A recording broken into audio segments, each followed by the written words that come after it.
this right now, all because of Minecraft. That's allowed me to have this opportunity. I was also a part of the Minecraft live show back in 2018, which was the first time they brought on creators, and it was just incredible. But it's a brand new year, and this is just going to be phenomenal. Now, this year is the community pre-show, so you're going to hear a little bit about what's coming today. Also, we're going to hear from a few of our friends and what their year has been like, and what we love to see coming to Minecraft Live this year. Now, if you do speak another language besides English, don't worry, we're working with community rebroadcasters who speak other languages that are helping localize the broadcast. So head over to minecraft.net/live to view the list of rebroadcasters.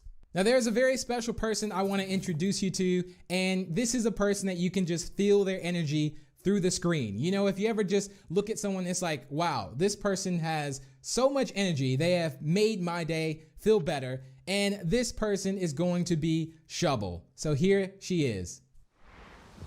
Thanks, Big B. Hello, I'm Shovel and welcome to my house. I hope you're all staying safe and healthy. You might recognize me from last year's event, or you might not. I was blonde back then. I'm a longtime Minecrafter, YouTuber, and lover of all things that let my imagination run wild. I'm also a known cat lover, and I would love to show you one of mine, but every cat owner knows you cannot tell them what to do. Anyway, we're going to start with the pre-show, where we're going to look at the last year in Minecraft. I've had my own exciting year in Minecraft. I was crowned a Minecraft champion. Twice! And then later we're going to join some of the members of the community and some members of the Mojang team to see what's coming next. I'm most excited about the mob vote, but I heard there's something big being revealed right at the beginning. So don't go anywhere. I'll be here watching too to find out what it is. So grab a snack and some water, and let's get into it. Was that good? Did I do good? Right now. Should I have worn the crown? I tend to demand more respect when I'm wearing the crown. Hello everyone, I'm Mariel, also known as Marielitai. You may know me from a couple of Minecraft series that I participated in, like Harmony Hollow, Mariel Craft, and Gamecraft, just to name a few. But I'm also known in the community for my innate ability to break the game. Randomly, for no reason whatsoever, it just happens completely out of my control, completely out of my hands. I've had so many bugs and glitches happen to me that it's become this running joke on my channel, and it's hilarious. Now, this year has actually been a pretty exciting year. I was able to participate in one of the Minecraft championships, and I also made a ton of new friends playing Minecraft Dungeons. That was pretty cool and awesome.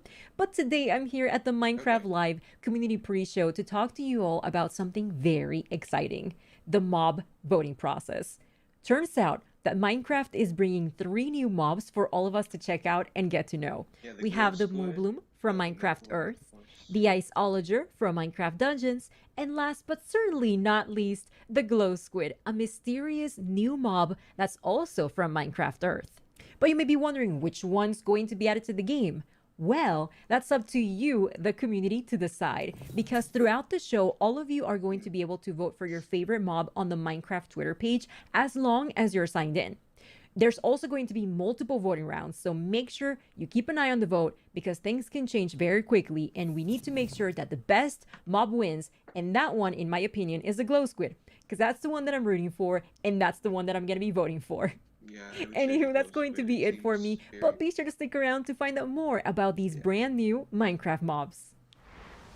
Thanks, Marielle. Well, I just want to say I actually want all the mobs if that's even possible. Can we make that happen? Now, one of my favorite things this year to come to Minecraft is the 1.16 Nether update. There wasn't much to do in the Nether in my personal opinion, and this update, I think everyone enjoyed it, me personally. I was already a little bit afraid of the Nether, but now I'm even more scared, but in a good way. It makes me want to go there, makes me want to do things, and there's so much that you can do in the Nether, and the fact that this is the same game, they make the updates so great that it feels like a whole new game, and you get that whole new experience all over again. But that's just my story. But here are some more stories from a few creators and friends around the world. Hello everyone, my name is Gemini Tay. I am a Minecraft builder and content creator on both YouTube and Twitch. I love using Minecraft as a platform to create art, and this year I've had a particularly amazing time doing so. I was invited to the early access beta for Minecraft with RTX on Windows 10 Edition, and oh my gosh, it was incredible! Minecraft with RTX adds so many new amazing properties to the game. The new reflections and light emissivity is incredible. Being able to use light as a building block in the game is something I've looked forward to for such a long time, and it's finally here. Definitely have had such an amazing time using that to my advantage to create more depth and dimension in my Minecraft worlds. Fala galera, eu sou o Forever Play Games, crio conteúdo de Minecraft pro YouTube há mais de 8 anos e hoje eu vim aqui falar pra vocês as duas coisas que eu mais gostei do update do Nether. Então beleza, estou aqui no meu mundo onde eu jogo no modo sobrevivência, não uso criativo pra nada. E como uma pessoa que joga muito Minecraft mesmo, uma das coisas que eu mais gostei do update do Nether foram os blocos novos. Então se você der uma olhada daqui, eu fiz um portal que vai pro meu Nether, utilizando os novos blocos. E cara, é sério, eu fiquei apaixonado nas possibilidades que a 1.16 trouxe pra gente no termo de criação, cara. Esse fogo azul e essa Blackstone são muito lindos e dá pra você fazer ambientes totalmente diferentes de antes. E passando pra nossa segunda coisa, nós chegamos nos novos biomas. E isso eu acho que foi uma coisa que a Mojang focou muito em tentar deixar o jogo mais vivo. E cara, pra quem joga Minecraft há muitos anos, é muito divertido olhar o Nether que a gente já conhece de uma forma tão diferente assim. Hey everyone, I'm Mac and Cheese Please, a Minecraft YouTube content creator and Twitch streamer.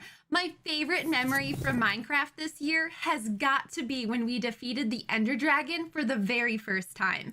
I have never seen this fight before and had no idea what to expect.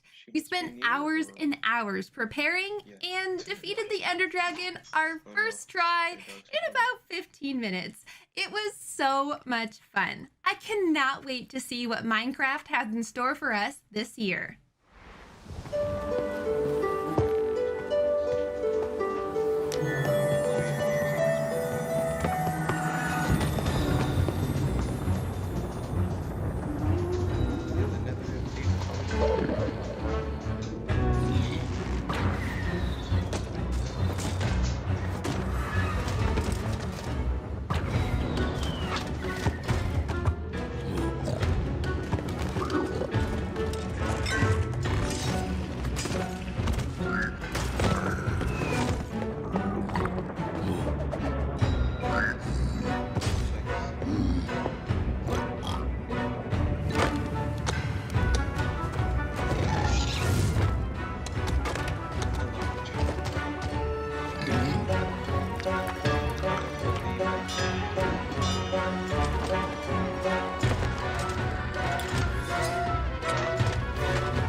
Hey Minecraft Live, I'm Nick Pickett. And I'm Elliot Choi. And we built a one-to-one replica of the University of California, Berkeley with 200 of our fellow students, faculty, and alumni, and hosted a virtual graduation there.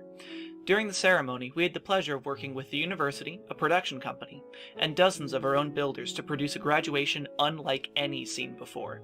We had 7 speakers join us that day, including our school's chancellor and Minecraft's own Lydia Winters. In addition to the ceremony, we invited the global class of 2020 to a 2-day music festival with over 60 artists performing back-to-back to celebrate. With the help of some of the most talented builders and developers, we hosted it all in a reimagined version of Berkeley's Greek Theater. This project grew to scales that we never expected. On top of all of this, we decided to take all this attention we were getting and put it towards a good cause, which is why we partnered with a charity to raise thousands of dollars to support pandemic relief. From all of us in the Block League team, we hope you're enjoying Minecraft Live. Okay, so we've heard about how 2020's been for a few people within the community, but what's next for Minecraft? Now, there's already a lot of things in Minecraft, but if there was one thing that I would want to see is something that would fly, some type of creature, maybe a monster, and you would be walking out on just a nice sunny day, you know, maybe just mining or doing some cropping or in your farm. And next thing you know, something would swoop down, not a phantom, and it would actually pick you up and take you through the sky. I think that would be really cool, but maybe that will never happen. Now, the community has always speculated what the next big update for Minecraft could be. A new mob, a new boss, a new biome. And as you're making your guesses right now, I would assume, we're gonna go ahead and throw some more ideas in the mix. Well, hello there, Minecraft Live. Good times with Scar here, and I am a content creator and a member of the Hermitcraft server, and I have now been playing Minecraft for 10 years. This is my 10-year month anniversary, and what better way to celebrate 10 years playing Minecraft but to hang out with you here at Minecraft Live and to speculate on what we'd like to see added to Minecraft. And way back in the day when they added colored glass to the game, I thought, how cool would it be if these naturally generated in caves as if they were crystals, just colored crystals hanging from the caves, just to add a little life, a little energy to the caves. And I thought that would be fun, but let's take this up a notch. Say we're down in the caves and we break open a wall into a gigantic cave with cathedral ceilings, crystals hanging down from the ceilings, and these crystals come in all the variety of colors in Minecraft, and we pick out one that we like. Say we're going to pick out the orange one, and we knock down that orange crystal, and we can take the fragments of this orange crystal and put it in a torch or put it in a lantern, and we're now casting orange light in Minecraft. That is right. We can now cast colored light of all varieties in Minecraft via torches or lanterns to add more atmosphere and more design possibilities with our builds. Just imagine your builds now, but being illuminated with color light. How amazing would that be? Now, another thing I'd love to see added to Minecraft is some way of auto loading and ejecting music discs from a jukebox. So now we have colored light in the game along with auto playing music. We've basically together here created a disco on Minecraft, and that sounds absolutely amazing. So let me know what you think of those ideas, and I cannot wait to find out what for real is coming soon. Hey everyone, it's Crew! We have been huge fans of Minecraft since the very beginning and have so much fun creating videos. From silly build competitions to our epic survival series. Creativity is literally limitless in Minecraft. That's why we're so excited for the Glow Squid! Woo! Ooh, we could build a glowing underwater city. Yes. That'd be so cool. Yes. I wonder what we'd be able to craft. Maybe we'll be able to craft glowing armor. I wonder what sound the glow squid makes. Like this. Love, love. I'm gonna make it my pet. Okay. Bye! 안녕하세요, 마인콘 시청자 여러분들. 저는 유튜브에서 마인크래프트 채널을 운영 중인 램램이라고 합니다. 저는 8년 동안 마인크래프트를 즐기고 있는 만큼 저에게 있어서 마인크래프트란 제 일상에서 정말 큰 부분을 차지하고 있는데요. 올해도 굉장히 많은 컨텐츠를 녹화하고 업로드했는데 그 중에서 야생 관련 컨텐츠와 팬분들이 직접 만들어주신 컨텐츠들이 기억에 많이 남습니다. 마인크래프트에는 여러 바이옴이 존재하는데 그 바이옴 특색에 맞게 새로운 블록 아이템들과 몹들이 더 추가됐으면 좋겠습니다. 특히 바다를 굉장히 좋아하기 때문에 마인크래프트 바다에 더 멋지고 예쁜 블록과 강력한 보스몹이 추가되길 바라고 있습니다. 이상으로 여러분들에게 저 램램도 알리고 마인크래프트에서 보고 싶은 여러가지들을 말해보았습니다. 항상 저에게 좋은 추억을 주는 마인크래프트 정말 감사하고요. 여러분들도 계속해서 마인크래프트 라이브쇼 많이 시청해주세요. 그럼 안녕! Hello, my name is Escalade5 and I'm a Minecrafter, and today is a big day. It's an omega big day today because it's one of these days where we get to know the latest and the greatest surrounding Minecraft. Now, being a big action RPG fan, I've obviously been completely stuck with Dungeons since it came out, and we've already got lots of new stuff. Like we got the winter update, we got the jungle update. I wonder if they're gonna make another like themed upgrade, maybe mountains, like Dungeons goes Everest, or or maybe an oceanic update. That'd be kind of weird, swimming around underground and stuff like that. Anyway, personally, I'm hoping for two things. I'm hoping that we'd be able to customize our little character a little bit more, like the visuals of the character. I'd love to see like being able to get a skin that's outside the game into the game. That would be absolutely amazing. And I would really like to be able to change up that little base area, add things, maybe put things on the wall. You find a cool sword, put it on the wall, memorize it. That would be absolutely amazing. You know, that's a very good point. I wonder what's coming next in Dungeons. Well, I guess we'll have to see. Thank you from me and everyone you've seen so far for watching the pre-show. Minecraft Live is just about to start, but we're such a small part of this community. So let's see some other great moments from this year in Minecraft. Thanks everyone. I earned this crown the last time. I get to wear it until I am dethroned, which means I can wear it the whole time until the end. There's a lot more rainbow because it is in honor of it being Pride Month. Was geht ab, Leute? Heute spielen wir Minecraft. すげえやばもう完全にここにあるよ本当にだってもうズームもできるし So I don't know if I mentioned this already, but I really want to use the real Minecraft hearts that come out from the pets when you give them a treat. So I just went into Feather Adventures and I made a green screen inside of the dog's house and for feathers as well. Así es, llegamos con el Nether Update en donde van a agregar nuevos biomas, animales, mobs. Hasta puede haber alimento ahí dentro del Nether. Cuando se nos hubiera ocurrido eso. Así que va a estar muy buena esta actualización que al fin llegó. I mean, how can I not get excited about transforming the look and feel of Minecraft from this scene with RTX off to this with RTX on? What the? 睡衣妹妹，思念的幻影。我说呢，我一睡觉来一小老妹儿，这是啥意思呀？ Oh, they're there! The little beasts are there! A new animal! This is kind of blowing my mind. What a cool update. 我乃齐天大圣孙悟空是也，身穿黄金锁子甲，头顶凤翅紫金冠。 脚踏藕丝步云驴。 They've added these new adventure crystals that allow you to experience adventures in your home, in your backyard, or wherever you are, instead of needing to go out and discover them. 这个吃瓜亭呢，也应吃瓜群众们的要求啊，把上面的这个不对称棋盘换成了好多的瓜，同时可以有6个人在这吃瓜呢，想想都有点小兴奋。I'm a bee. Did y'all see that? That was insanity. Yo, we stinging up in here. Check it out. I got a whole mess of powers. Y'all see them? It's bees. You can just keep spawning in all these bees. I'm literally just right-clicking constantly. Now the bees that... 마인크래프트 던전스 굿즈. 아 이렇게 봐야 되네. 개봉해 볼게요. 두두두두두. 자, 오! 야. I found the mobs. I found them. I think we found them. Excuse me, I don't appreciate. No. Well, I gotta show you how to play my game. Are you watching? Whoa, the bees are really angry. Are you watching? What did you do? Dude, the bees are so mad. I'm just gonna leave you to it. Perhaps one of these other huts has something helpful in it instead.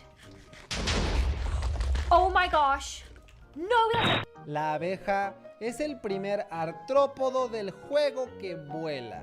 Los demás que hay en el juego son el pez de plata, los endermitas, las arañas. Quebra. Ok. Olha só tanto zumbi! Oi, zumbi! Tchau, tchau, tchau, tchau. 下一个任务是什么？分享一次家园，获得50金币。3、2、1，茄子，分享给好友，就给你了，二哈的二哈哈。然后，meu Deus, olha o porcão! Você tá vendo? Ele levou todos! É o Pumba! Cadê o Timão? Hakuna Matata! Guten Tag, meine Damen und Herren, und herzlich willkommen zu einer weiteren extremen, ultramäßig harten Challenge. Wir werden heute komplett Minecraft auf den Kopf stellen. Oh, TNT, I'm taking this, okay? Dan, steady. What do I do with it? What do I do with it? It's on my head and I don't know what to do with it. Okay, give me an opportunity. Set me up. Oh, there's a lot of zombies. Throw it, throw it, throw it. Throw it in the middle. Ooh. Did it work? Here they go. It did. There. Och titta vad så gulligt. Han kastar någonting till mig. Åh, vad gulligt då. という習性があります。そしてね、毒針を刺した後まさかの死んでしまうこともあるんですね。ちょっと。Nej, den är glad. Okej. Och du är glad och du är glad. Nu, titta! Ha ha ha ha! Fast då har jag också förstört en sån där. Men Figata ragazzi, è tutto nuovo. Oh mio Dio, hanno cambiato il Nether. Ci sarà tantissimo da esplorare e io non vedo l'ora. Il fuoco blu! Speaking of food, num num num num num. I can't. What? Don't take all the cakes. You gotta pay for those. El daño y cómo vas creciendo tú como personaje depende de dos cosas. El nivel...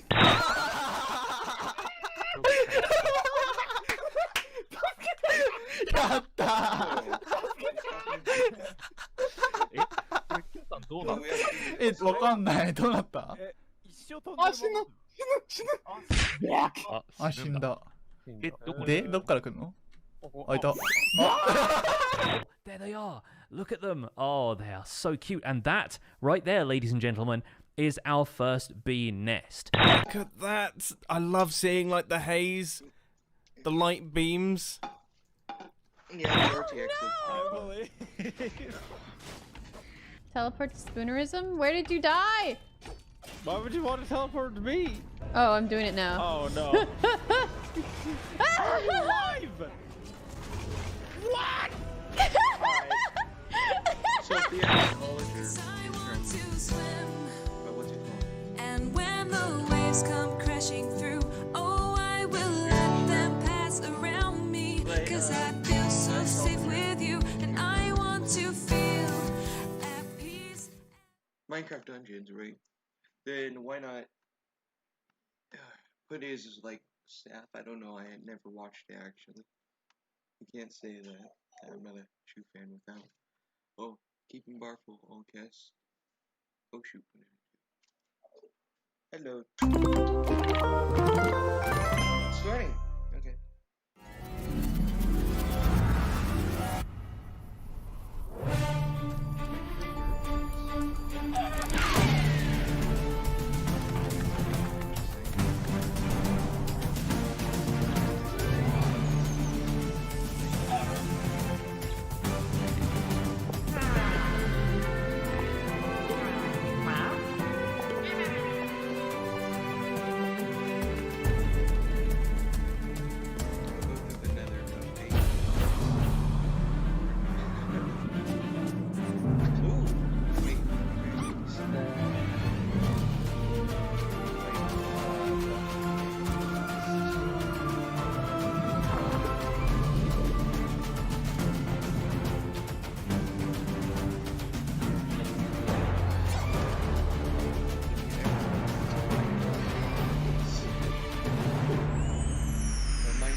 Hello and welcome to Minecraft Live 2020. I'm Lydia Winters, your host and chief storyteller for Mojang Studios.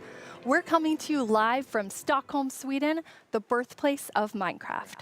Some of our amazing team members couldn't be here today, so we recorded the Minecraft Earth and Creator Tools segments in Redmond earlier this week. We are so thankful you're joining us. Before we get started, we want to acknowledge the number of challenges around the world right now, as well as the mental, physical, and emotional toll those challenges are taking on all of us.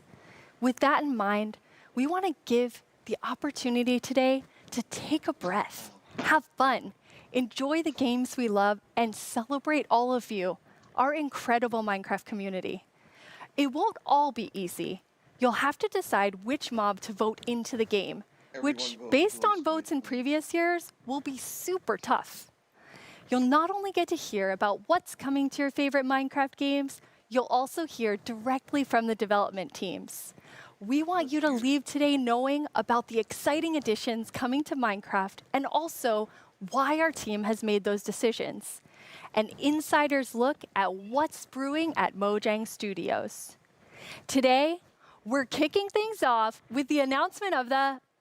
We're going to tell you right now.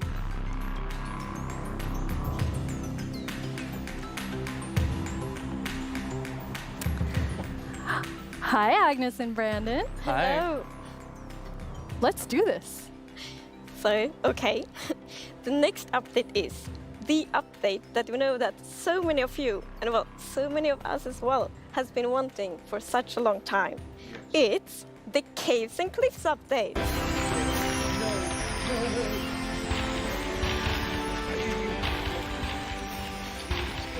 It must feel amazing to be able to tell everyone that.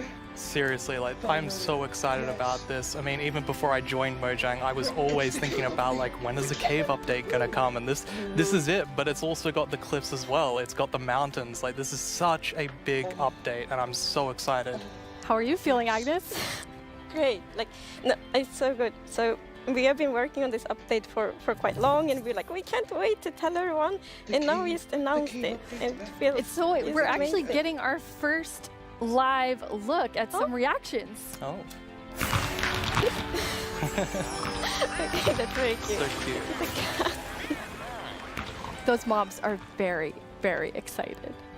This year, we asked some of our communities to submit questions that we'll answer across the show. This first question definitely feels like something everyone wants to know. Mi pregunta es, ¿por qué se han tardado tanto en actualizar las cuevas y cuándo llegarán? En verdad que hemos estado pidiendo esto por muchísimo tiempo. Why has it taken so long? Like Brandon, I've been waiting a long time too.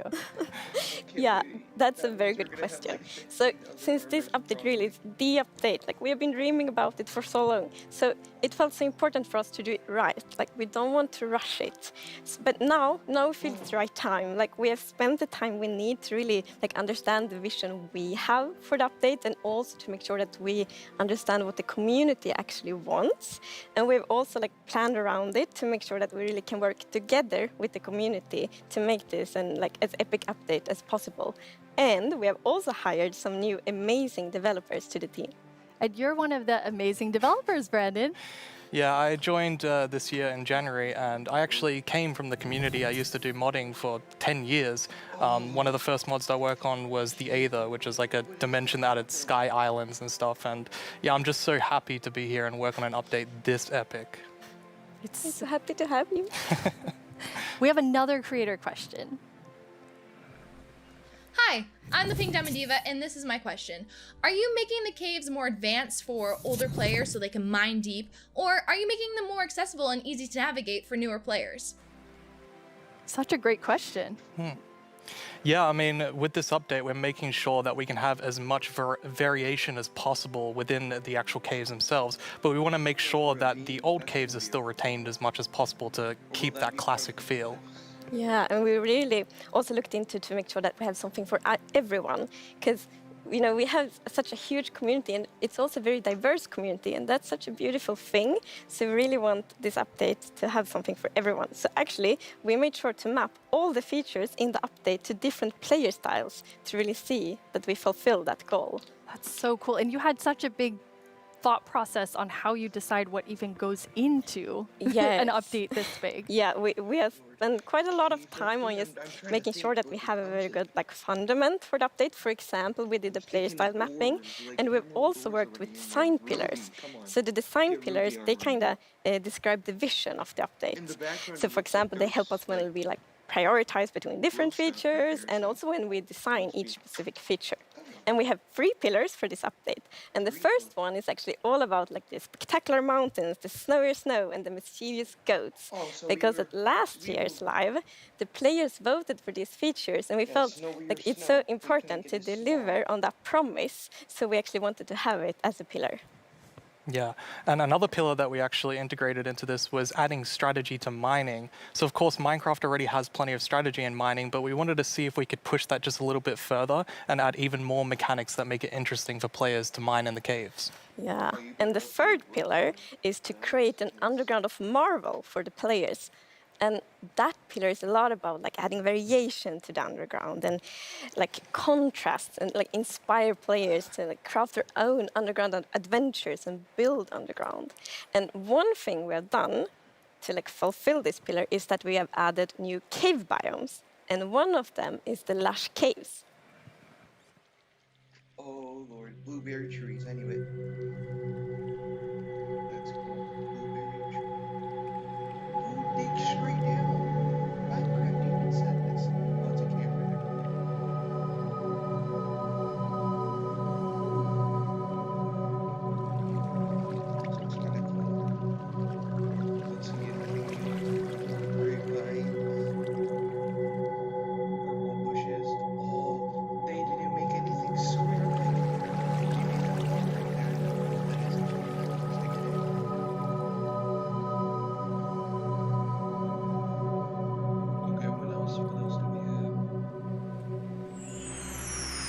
so beautiful. It doesn't feel cave-like.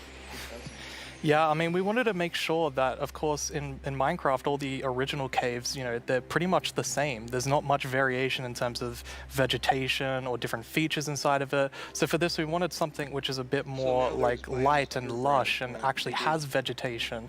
And I mean, I think it looks amazing. It's gorgeous. What was the inspiration behind it? So we were thinking about, okay, so how should it feel when you are in a lush cave?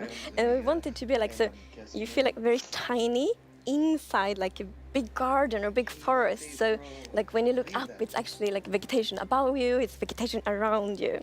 And one source of inspiration we had is actually a Swedish painter called John Bauer, because in his paintings it's always, or often at least, like a tiny character, and then it's like huge forest, and you see like the bottom of the trees because the vegetation is like so big compared to the character. And you're adding so many new plants in the lush caves. Yes, so I don't know if you saw, but there was this new tree that was actually above on the overworld, and this is called an azalea tree. So it's a unique type of tree that it'll be easy to spot for players, and if you actually find this and start going down its roots, you will find a lush cave there. So this is another part of adding strategy to mining, where, you know, there are certain landmarks which will allow you to understand what you're doing in the game. Cool. And another one of the new blocks is a block called Spore Blossom. And it's that, you maybe saw it in the video, it's a big pink flower that you find in the roof of the lush cave. And it will drip particles from that flower, but it will also actually feel like a big volume around it with particles. So it's similar to the particles that we added to the nether biomes in the nether update. But the cool thing here is that you can move the flower if you want to and get these particles anywhere you want in your world. So you can actually be very creative with that. That's so awesome. And the lush caves have a real glow to them from one of the plants. Yes. So there are vines in the lush caves, and they have glow berries on them, and these are actually a light source. And you can also pick them and eat them if you want to. Nice. Yes. And another plant we actually have is the drip leaf plant. And you can actually see that they can kind of grow from like water or anywhere else. And they grow quite tall, but they have like a little plant on the top that you can actually hop onto. So the idea of the mechanic behind it is that the leaf will actually tilt down when you stand on it too long. So this will actually make you fall through. However, after a few seconds, it'll come back up. So it's kind of this like platforming block that allows you to just, you know, continue platforming over and over again, which I hope is really exciting for, you know, content creators making maps. Yeah, you can build like your own platforming levels, and then they will repair themselves. That's kind of neat. It's so beautiful in there. And there's actually a mob coming to the lush caves. Yes, there is. But we will actually not tell you about this mob now, because in the end of the show, we will show even more features coming to the Caves and Cliffs update. And then we're going to show that mob. This is the first time we have so much that we're actually splitting the update section into two at the beginning and towards the end of the show. It's amazing. Yeah, it's exciting. You've also worked on improving the cave generation. Yes. Yeah, so as you can see here, I mean, this is drastically different to what caves used to look like. And there's definitely still the old style of caves, but we wanted to make sure that there was much more variety in the sort of caves and the shapes and the sizes you could get. And even here, you can see that there's some water underground. Yes, so we actually added something we call local water levels. So in one cave you might find like a cave lake, and another cave might not have that one. And this also means that we get naturally generated waterfalls, which is so pretty. And it also kind of gives like new ways to traverse the underground. You can actually go cave rafting. Yeah, so you'll see in a bit that our player here will actually use a boat to raft. And that is just such an exciting opportunity to be able to traverse the caves in a very different way than you used to. Yeah, we were playtesting, and then one of the devs like, look at this, it's so fun, and all of us just started to go with the boat on the waterfalls. It was a lot of fun. So another thing to note here is that you could see that a lot of the ores were actually glowing. This is just for preview purposes. Ores aren't going to glow now. It's just that the caves tend to be quite dark, and we want to make sure that players can see the shapes of the cave. Now, will that only be for the like normal caves, or will this run across all of the new cave biomes? Yeah, so the really cool thing is that like the new cave shapes and sizes is completely independent from the new biomes. So that means that we have so much variation.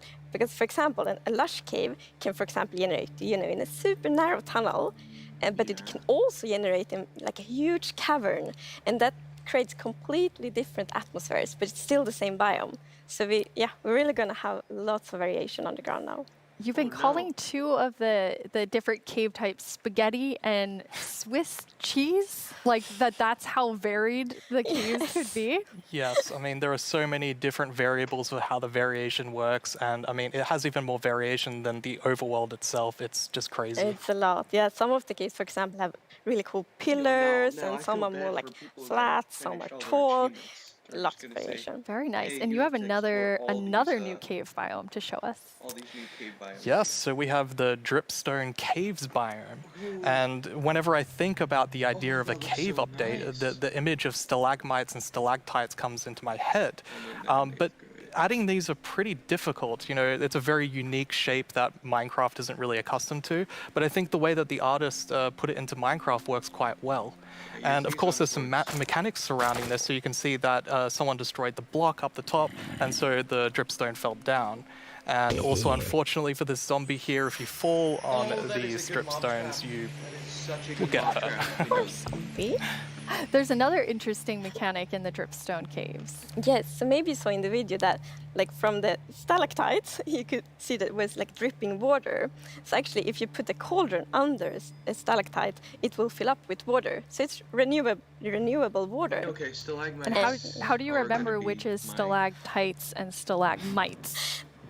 Well, that's a very good question. It has been very tricky to remember that, but I think I learned.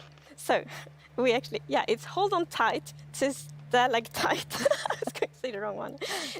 So stalactite is in the roof and stalagmite is on the floor. Perfect. Yeah. We've been practicing that, all of us. For a long time, like even. And you have something really amazing in this update for the sort of redstone engineers out there.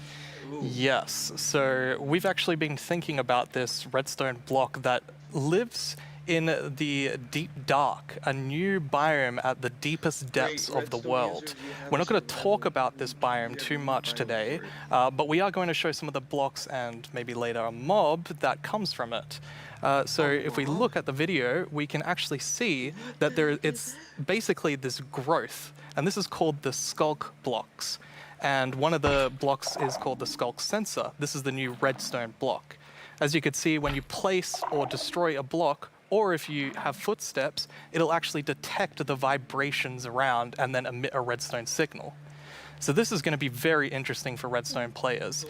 We even have a mechanic around it where you can actually use wool with wool occlusion to essentially prevent signals from being able to get into the skulk sensor. So let's take a look at that now.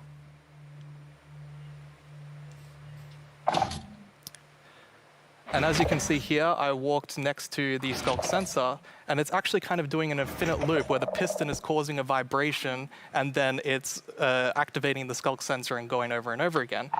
But here, I've actually put a wool block in between the piston, which prevents the signal from going to the skulk sensor.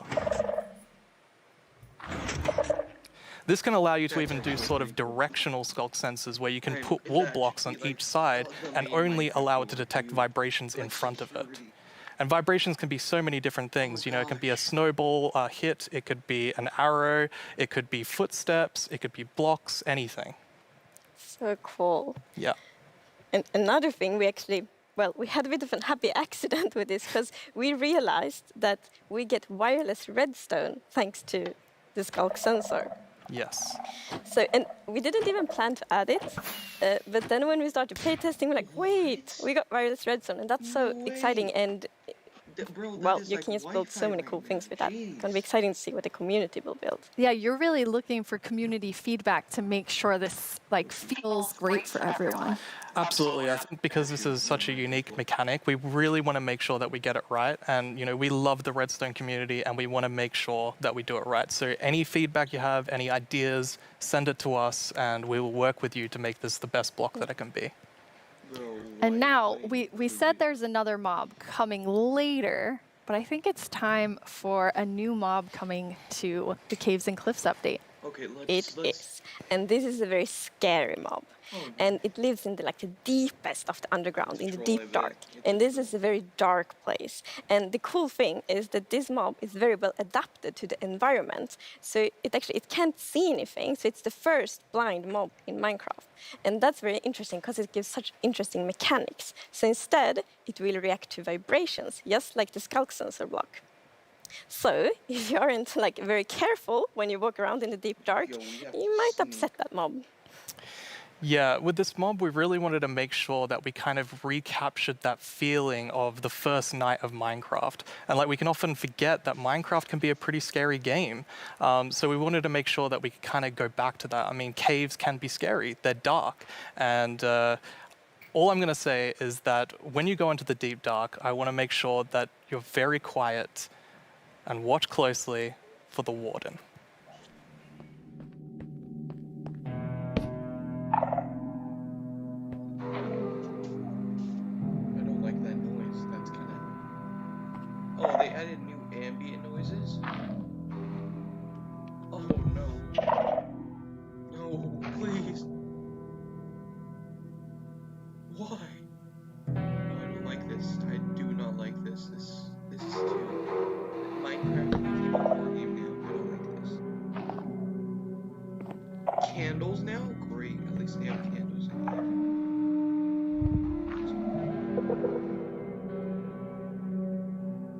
here. Is there blinking mechanics? I don't like that. Can you disable it? How big is that thing? I hear thud, thud. Jesus.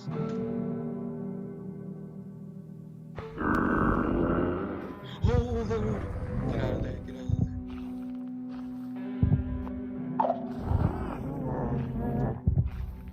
Oh, I don't like this. This is a horror game. Minecraft, why?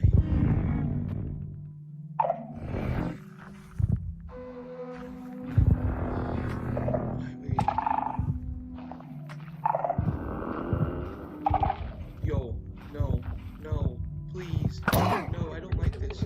Run, my man. This is some Minecraft dungeon stuff. You should have put this in Minecraft. Not Minecraft. This is too scary. It's running. Yo, how many hearts does this man have? He took half of his health with netherite armor. This man's illegal. Warden. What did we just see? Debuff that. It's a very different mob. I'm really excited for this because not only is it trying to be scary, it's, we had to keep a balance to it. It was very challenging to design a mob like this. Another thing that's really important to note is in that video, I was wearing full netherite armor, so it's very powerful. You definitely want to watch out. Yeah. Which I think also is such an interesting gameplay, because if you want to, you can avoid it, but then you need to really be careful, sneak all the time to not make any kind of movement that it will detect. But that's a lot of fun, and it's feels scary, but in the good way. And you wanted to kind of take everyone back to that first night experience with the warden. Absolutely. I mean, I had such an amazing experience when I first played Minecraft. It was terrifying listening to zombies underneath my house and in the caves, and hopefully we can bring that back to players, but 10 years later. Yeah. But that will be just amazing, because you hear so many lovely first night stories. It's such a big thing, and I mean, I'm also very fond of my first night in Minecraft, so we hope to give that experience again. But you really balance sort of the look of it. It's it's almost cute, but also really, really terrifying. How did you decide? We actually worked a lot on how does scariness look in Minecraft? Because we wanted to be very scary, and we didn't want to take away from the scariness, but we felt, let's add some derpiness to it. So it's like a mix. So for example, we added the mouth. I love the mouth. And some actually reacted oh, it's so cute, which I think it's more scary, but I think we find the perfect balance. Yeah, Absolutely. It really has Amazing. character. Yes, definitely. Well, you've been sitting up here. You just announced an update that everyone has been waiting for, and we actually have some tweets that have come in. Oh, That's awesome. Okay, that's amazing to see. So much excitement. Oh, even more tweets. So it's lovely. It's like we really developed this game together with the community, and now to see that people are so happy, that feels so good. Yeah, honestly, it's such a privilege to work on a game like this and an update like this, and we just love this game and we want to make the best update that we can for everyone. Thank you so much, Agnes and Brandon. That was a lot of amazing new things. Don't forget that we have another segment full of even more cave updates later on in the show. Now let's head over to our Minecraft Live correspondent, Vu Bui. I hear he has a first look at something you all voted into the game last year.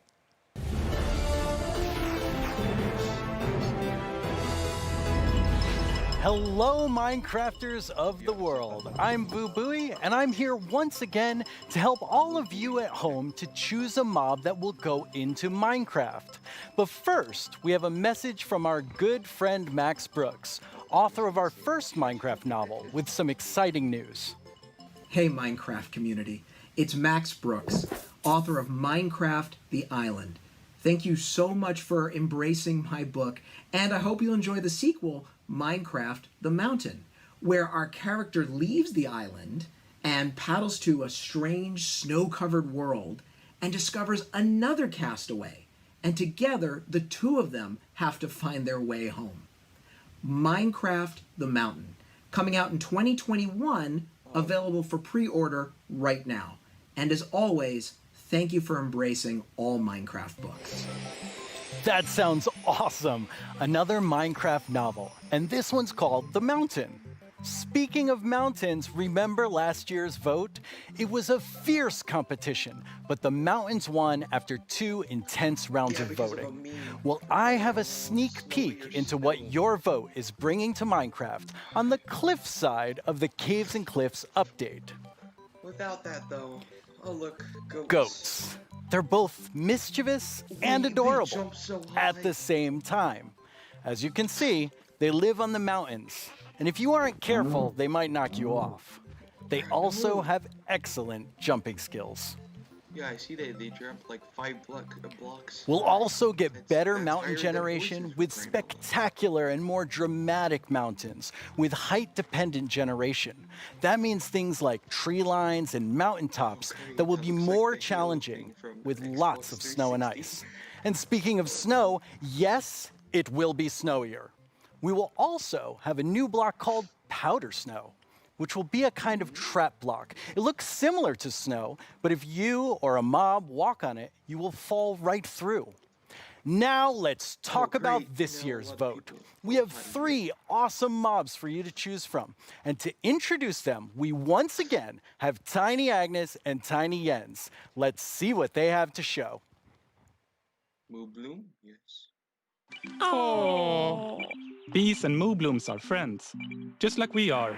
Right, Agnes? These friendly cows live in the flower forest biome, yellow as sunshine and covered in beautiful flowers. What's not to like about these beautiful bovines? We are friends, right, Agnes? Why do we have to record these videos on an actual mountain? They are animated. The Isolager is a new illager that lives on mountain tops. It's a hostile mob that attacks you with clouds of flying ice.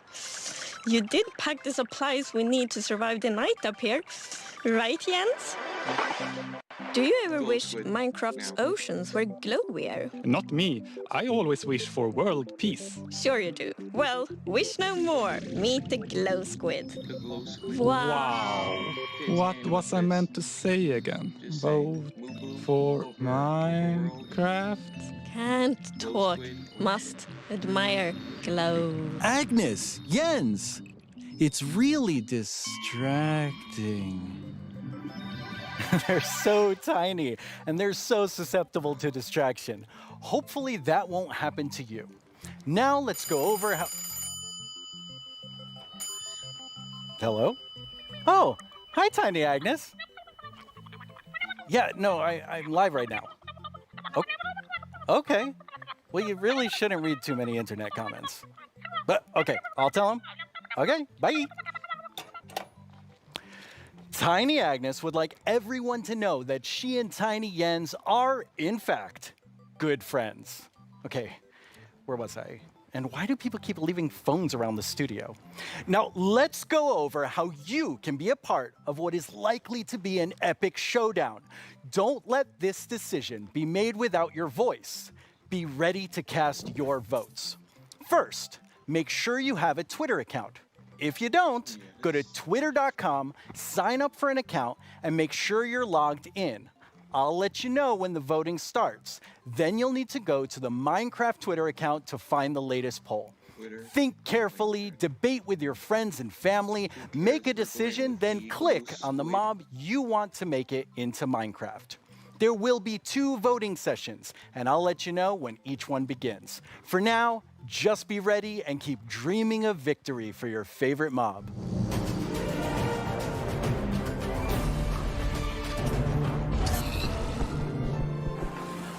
My name is Yesenia Cisneros, and I am the gameplay producer from Minecraft Earth. I am so excited to be a part of Minecraft Live this year and to share this wonderful experience with you, our amazing community.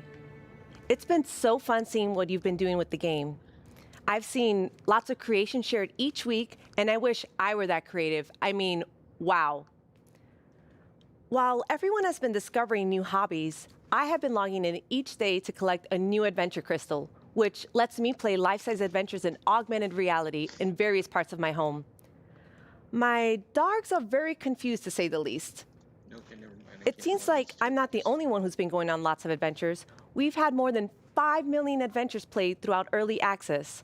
Holy moobloom, that is amazing. I've also been completing season and daily challenges to collect mobs, even more adventure crystals, and exclusive character creator items that can also be used in Bedrock. Sometimes, when the weather is just right in my house, lightning strikes and a new mob is made. Later this month, we have 2 new mobs joining Minecraft Earth, and I hear they're going to make quite a splash. Dolphins. Speaking of mobs, our beloved Moobloom from Minecraft Earth has a chance to be brought into vanilla. How cool is that? Now, I'm not going to tell you who you should vote for, but what I am saying is one of these mobs is definitely way more adorable than the rest, so choose wisely. The glow squid is adorable. In our last couple releases, you may have noticed that we added slime ball and slime blocks. With that, I'm super excited to let you know that we are adding pistons and sticky pistons to Minecraft Earth. Be on the lookout next week for a content update, and I can't wait to see the awesome creations you make with blocks, items, and now redstone contraptions. Our friends Mumbo Jumbo and Grian recently took a Minecraft Earth road trip and made their own awesome creations. Let's get a sneak peek at what they discovered. Hello everyone, my name's Mumbo, this is my friend Grian, and this is my 1974 VW bus. There's no air conditioning, there's no heating, there's no radio, there's no anti-locking brakes, no power steering. There's no seatbelt. I've owned it for about 4 years, and to be frankly honest, it's pants. Times were definitely different in the 1970s, so it's ridiculously slow, and it's definitely lacking some of the modern comforts you would usually expect to find in a car these days. We are embarking on a grand tour of England, going from the south coast up to Wales, and it's going to take us 3 whole days. I'll be honest, Grian, mate, would you class that as a grand tour? Well, yes, we have no radio, so it's going to feel a lot longer. But you see, this isn't a regular road trip in a rubbish old van, this is a Minecraft Earth road trip in a rubbish old van. With Minecraft Earth being a game you can play on the move, we thought we would travel to a bunch of different locations in the UK. Some of them are iconic, some of them just feel very Minecrafty, and some of them are barely linked to Minecraft at all, but we just really wanted to go to them, so we did. Oh, he took it out on the guy next to him. We also had to go integrating Minecraft Earth with real life. Minecraft Earth Frisbee is a bit of a challenge. Dude. Sorry. Minecraft Earth Badminton can be quite dangerous to onlookers. Sorry, Josh. And real-life sand blocks are alarmingly difficult to construct. If I just film this angle, there we go, look, it's our sand block. All in all though, the road trip was a huge success and we had a lot of fun. You can expect to see the full-length episodes appearing on our channels very, very soon. Wow, it looks like Mumbo Jumbo and Grian had quite the Minecraft Earth adventures. At Mojang Studios, we've also been making more original content than ever before on our Minecraft YouTube channel. Our goal is to create shows that give you inside knowledge directly from our team. We're even giving away all of our secrets in a new series called How We Make Minecraft, which honestly feels sort of risky. And guess what? We have lots more awesome Minecraft content on the way. Here's a look at what shows you'll find on our channel. Here's 10 things you didn't know about me. Yo to the yo-yo. My name is Jens, I'm here. Wait, no! Stop!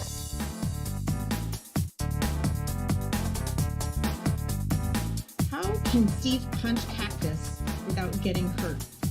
I know a cactus has pricklies, but punching a tree probably hurts too. Everyone just starts panicking.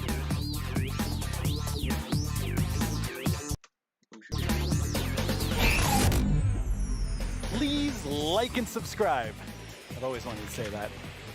But really, you should. It's good stuff. In 2017, you voted for the terror that is the Phantom, and I personally have not forgiven you for that. In 2018, the taiga won your vote with fantastic foxes. Last year, it was the mountains with our soon-to-be friends, the goats. What will you, the Minecraft community, do this year? Let's review our choices once more. I was inspired by some of the amazing handcrafted things I've seen made by our community over the years. Okay. So I decided to make my own versions of our three mob choices. It looks tall. Hi, babies. For illustrative purposes. I think I did a pretty great job. Took me 3 months each. Anyway, all the way from Minecraft Dungeons, we have the Iceologer. They make clouds of ice that smash down on whomever they are attacking. Not quite as chill as they look. From Minecraft Earth, we have the adorable Moo Bloom. I hear they may come with a new flower, the Buttercup, and I'm pretty sure they'll be best pals with bees. Also from Minecraft Earth, the Glow Squid. The glow squid. As the tiny trio will surely attest, they sure are distracting to look at. The first voting poll is now live on the Minecraft Twitter account. Make sure you're logged in, go to the poll right now, and click the mob you want to win. We'll check back in before we start the second and final poll. Now, though, I'd like to welcome Laura to my desk to talk about the dungeoniest Minecraft game ever, Minecraft Dungeons. Hello, Laura. Hi, thanks for having me. Very excited that you're here. Nice. So what do you do at Mojang Studios? I am a game designer, which means I am the one that gets to decide how difficult the bosses are. So I'm sorry about that one. You can blame me for that. I think people will blame you for that. That's okay. While I have you here on the stage, which mob are you voting for? I think if I don't say I am voting for the Iceologer, my team will kill me. So, but it's an amazing mob. It brings a lot of fun to dungeons, and I think it will bring a lot of fun to Minecraft as well. Okay. I figured you would say that, but I had to ask. So tell me about the launch of Dungeons this year. Oh wow, that was quite the ride. It was such a crazy launch. I don't think anybody in the team expected to ever release a game from home. So we were all sitting in this like massive Teams call and like sharing streams with each other and sharing videos and comments from players, and it was very good. It was fun in a different way. What would you say was your favorite thing from the release? I think it was how people came together to play the game. It was very fun to see parents like show their children dungeon crawlers and children show their parents Minecraft. I don't know, it was very nice to see everyone just sit together and play and enjoy. That sounds wonderful. Yes. Well, let's take a look at what the community has done with what's come out so far. Yeah. Cannot actually believe that we like got close to the end and it was like, nope. Well, time to be blown up by more creepers. They absolutely hate you, those creepers. Oh yeah, Tom, you're welcome to join actually. あ、待って待って、結構減った結構減った。最後殴りに行っていい？お前おら！お前おら！So the village merchant, a really cool merchant, simple, straightforward items, and definitely a nice addition to the game, a good replacement for the wandering trader. Now let's go check in with our friend the blacksmith here. This is definitely something that I'm looking forward to because this is one of the coolest things that has possibly come to the game. Oh, tem que matar o maguinho. Ai, morri. Galera, me ajuda. Calma aí, eu vou te ressuscitar. Calma aí, eu vou dar couve aqui. Que isso, o vizinho já tá me ressuscitando. Oh boy, oh boy. Alright, I see what's going on here. I see what's going on here.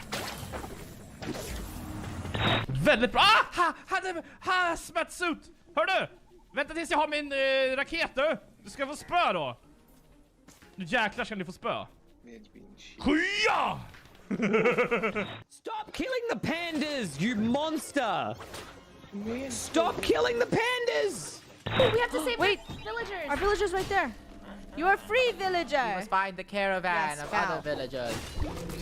Ooh, I got invisibility potion. What is that? 와, 맵 엄청 많이 생겼네 이번에. 자, 크리퍼까지 깼고 늪지, 목장, 협곡, 레드스톤 광산? 여기 거의 끝판대장급 아니야?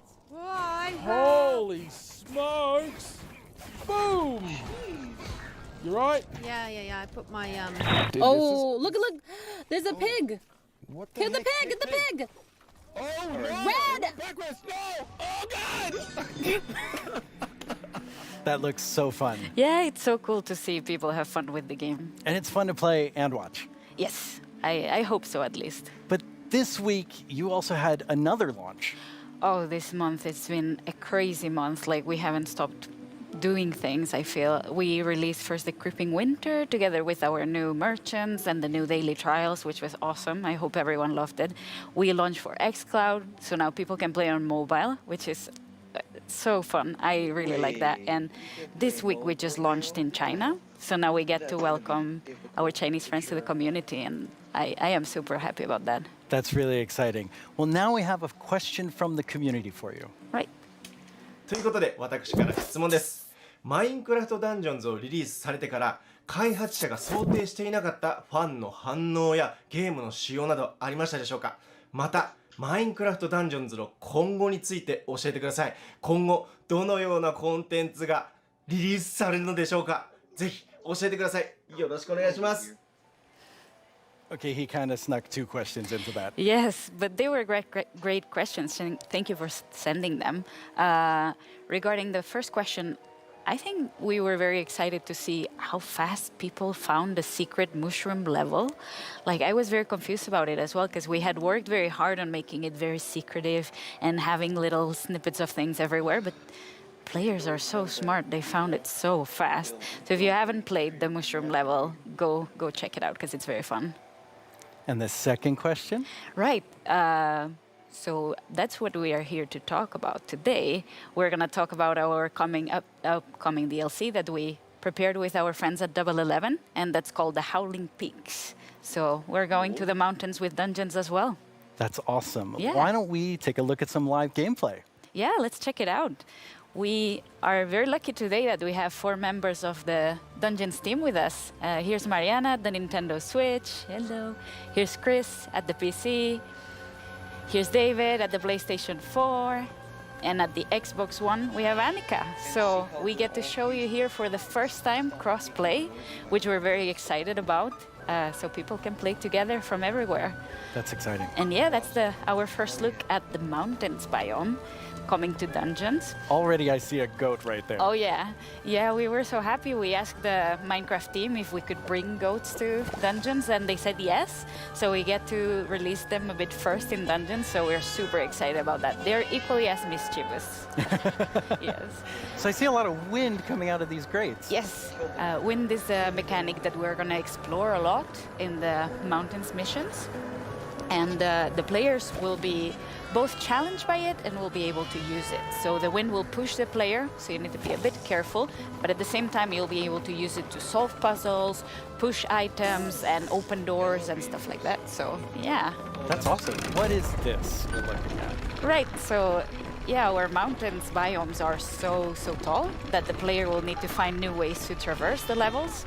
So that's a mountain lift, and there's gonna be full of like these little contraptions all around. That seems like a really fun new mechanic. Yes. Yeah, the goats are all around, and you need to be careful with them. Yeah, I saw them attach. Yes, they're really gonna push you out of the edge if you're not too careful. So leave the goats alone. Yes, leave the goats alone. That's very important. And as you'll see in a bit, the iceologers that you can find in this mission and in all the mountains missions are very ready for the weather. So they are wearing their little cozy clothes, and they're wind resistant, which means that while the player will be challenged by the wind, the iceologers won't. Oh, what are these? These are new mobs called the wind callers, and that's a Ravager coming for the first time to Minecraft Dungeons. That's another Minecraft mob that we get to welcome. They're quite sturdy. What do the wind callers do? Right, the wind callers spawn a draft of wind right under the player, and they push the player up, so the player gets fall damage. Okay. It's very important to deal with them quick or run away, because they're gonna be painful to combat otherwise. Well, they're doing a pretty good job against these wind callers. Yes, our adventurers are strong. Okay, Ooh. 3 Ravagers. Yeah, that's gonna be an interesting one. But so far, I can see that all the consoles are working very neatly together. We're super happy about that. It's been progressing very nicely, and we hope everyone can soon play together. Oh, that was an iceologer. I wanted to say, like, that's my favorite mob, but you know, it went too fast. But it didn't stay around too long. Yes. All right, we're leading up to this big Ravager battle. Yes. But I think we can let our adventurers deal with the Ravagers. Not very well. No. Yeah. So, with all of this, you also have a new game mode coming.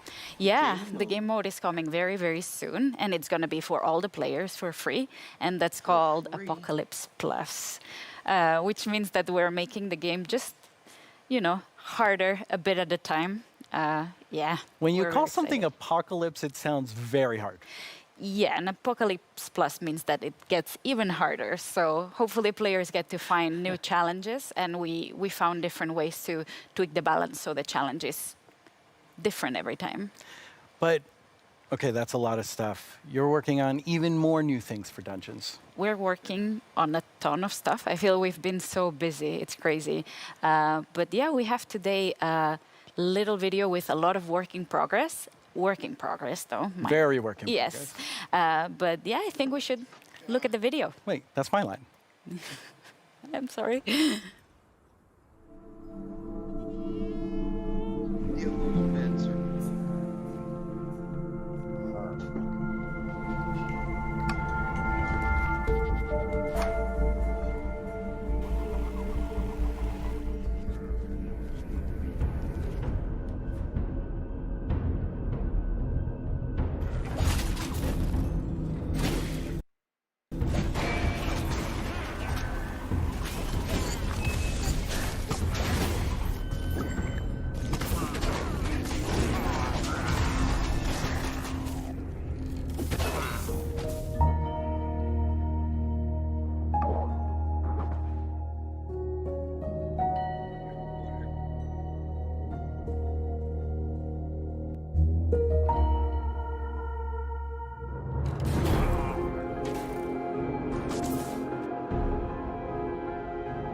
One of my favorite things we do at Mojang Studios is Minecraft Education Edition.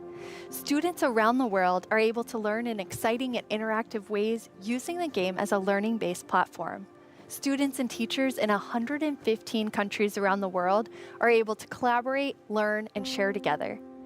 Minecraft has always been a way to connect people, and we've seen that now more than ever with Minecraft Education Edition being used in remote learning. When you're in the game, you don't have to feel so far away from your classmates. From creating graduation ceremonies in Japan, to creating first date orientations for American universities, to teachers doing virtual meetups, we've seen students and teachers using the game in incredible ways. Today, we're launching our first ever Minecraft Education Edition Global Challenge for students around the world to build a better world with us. Over the past few months, we've seen wildlife roam through cities while humans stayed inside. Without cruise ships and ferries around, dolphins visited the port of Cagliari in Sardinia, Italy, and wild boar roamed the streets of Barcelona. But what if animals could share space with humans all the time? Today, we're kicking off the first ever Minecraft Education Global Build Championship and asking students around the world to design and build healthy spaces for humans and animals to coexist together. What will you build? Hey, I'm Ayana. I'm a developer in the Minecraft team. If I were to participate in the Global Build Challenge, I'd build a series of underwater tubes so we could transport things without disturbing the aquatic life.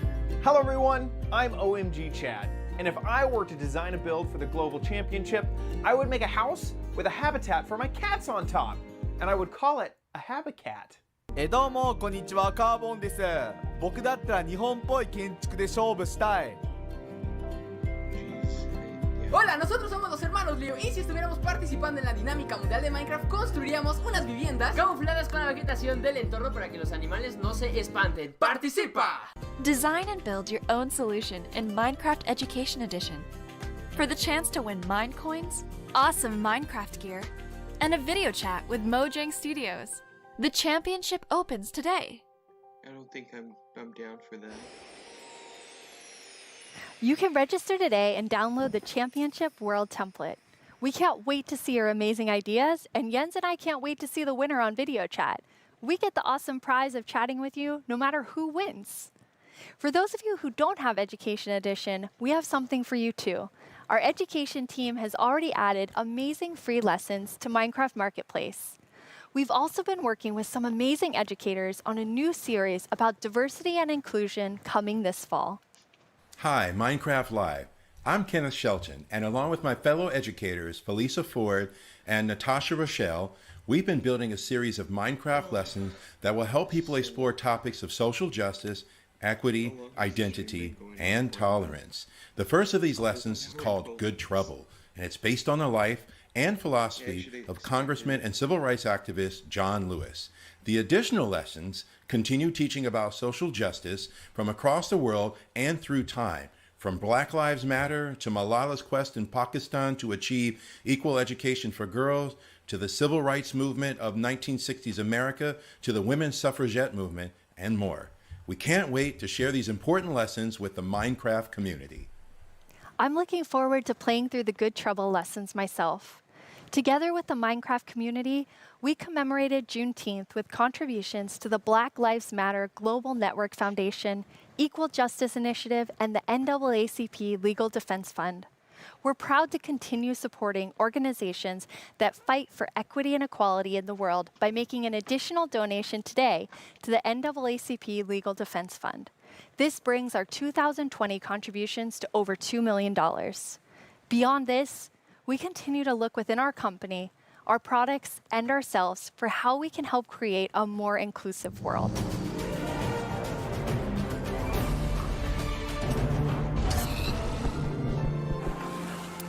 Now it's time for a brand new segment of our show. You may have missed our next guest during the Minecraft Update segment, but not to worry. You're about to get some dedicated time with the one and only Jeb. Hello. Hello. Thank you very much. It was very different not having you in the Minecraft Update section. Yes, it's a little bit different this year since we always want the ones that are actually working on the features of the games to be the ones to get to talk about them, because we feel that it gets more genuine in that way. So what are you working on then? Yeah, that's a good question. No, of course, I still spend a lot of time with Vanilla and Agnes and the team, but I now work with all our products, all our games, and like the board games, and try to support our developers and designers to capture the Minecraft feeling and make them fit together. But honestly, everyone is so talented, so it's actually quite an easy job. But to help everyone, both in Stockholm and in Redmond, I wrote a book, a Minecraft game design book. Are you trying to sell that to everyone in the audience watching? No, this is only for Mojang Studios employees. It contains a lot of secrets. But it was helpful when the team grew to kind of explain my thoughts and ideas about Minecraft. And for Vanilla particular, there are some guiding principles that are going to help us continue updating the game for many years to come. But you did decide to share some today, so people can kind of see what's in the Jeb game design book. Absolutely. So one of these guiding principles is, it maybe sounds obvious, but that is, it's always one block at a time. You place one block, you remove one block, you pull one lever, and you trigger one TNT, and of course that causes a big explosion. But at the core, the interaction is always one block at a time. And it's not only important for the way you play the game, but it's also if you're playing together with someone, let's say you're building a house or something, then I will be able to observe what you're doing and quickly understand where you're going, and then I can help you, and every block counts. If you would just copy paste or make templates and such, then it would be a little bit harder to collaborate. And also Minecraft is a lot about the journey to create your massive castle or whatever. But so it's important to we retain that feeling.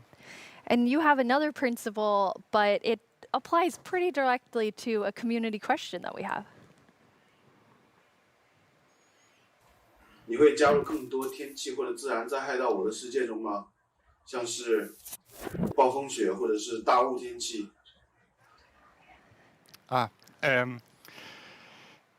我的世界的中国玩家大家好，感谢你的提问。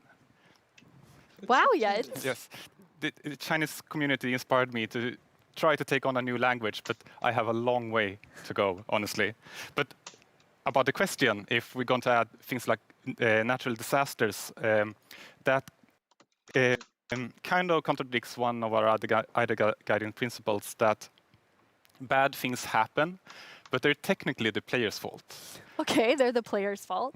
Yes, in the sense that it was either caused by a player, like a griefer or summoning the wither, or a player was nearby, such as when a creeper explodes.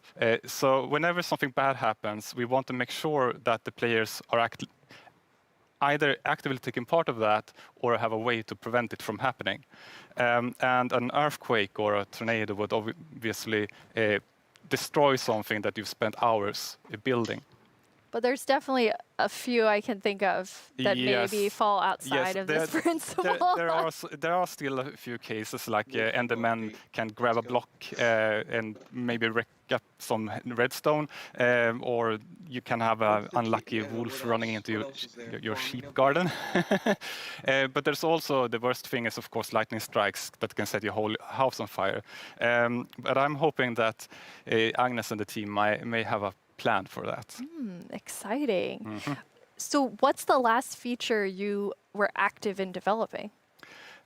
Yes, the last feature I did was the netherite feature. I thought that was a very important part of the nether update, and wanted to help where I can.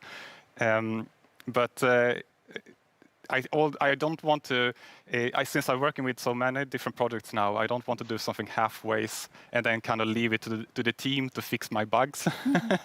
So I try to be a little bit hands-off.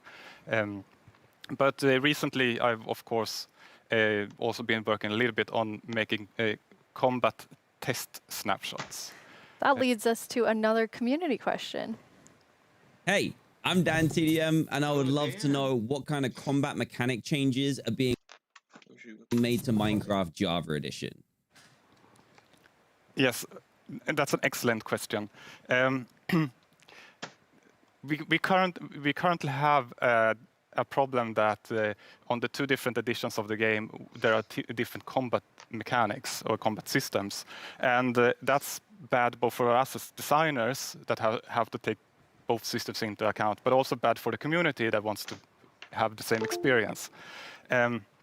So the main objective is to reach parity. But I still want to make sure that we make a system that is kind of fits with the building and that doesn't distract too much from building, but still gives us this depth that allows us to design interesting behaviors. Also, I want to make sure that it works both good in both player versus environment. That means adventuring and players versus player. And I want to make sure that it feels good playing both with mouse and keyboard. And when you're on a controller, you don't get tired by frequently pressing the trigger. And we also want to improve touch, like the touch experience. So it's a lot to do. But you said you weren't working on feature development. But yeah, it's you true. are working on combat? Yes, I mean, of course, it's a little bit hard to keep your hand out of the feature cookie jar.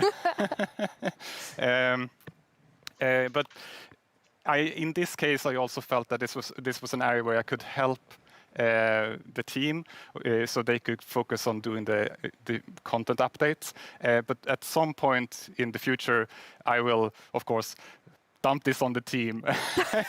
Okay, so exactly what you said you Yes, don't want to do. Yes, and they will have to carry it over the finish line. Yes. Nice.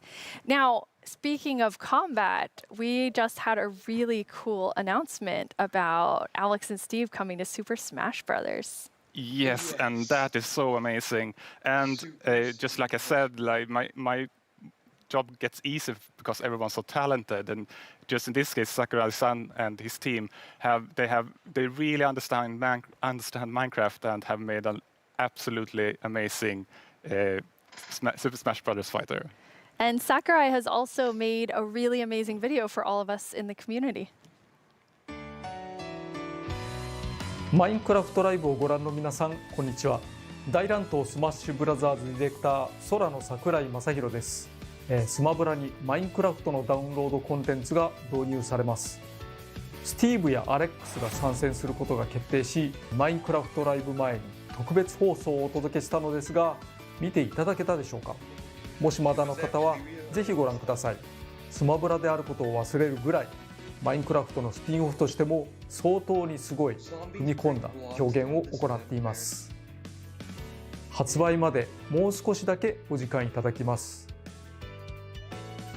スティーブがマリオと戦う、アレックスがピカチュウと戦う、ゾンビやエンダーマンをアクションゲームで操作できる、リンクやカービィやソニックやロックマンやクラウドやリュウなど有名キャラクターとの共演が楽しめます。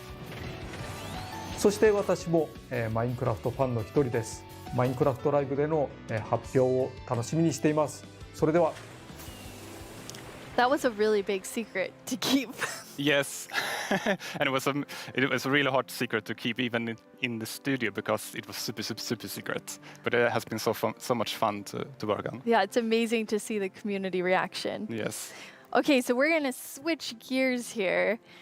You have a sort of famous saying within the office, which is the world would be a better place if everyone played Minecraft. And why do you think that? Yeah, I suppose the quote has kind of gotten a life of its own. It definitely has.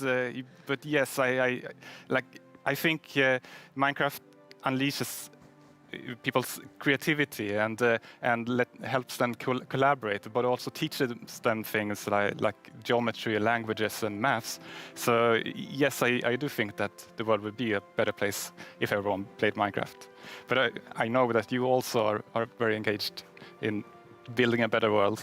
You're interviewing me now, Jens. Thanks. I mean, I think it's I feel so privileged to work on Minecraft because of all the amazing things that people do with it, from Education Edition, and something I'm extremely passionate about is Block by Block, which is our partnership with UN Habitat, and it's really helping people reimagine their public space and then have it built.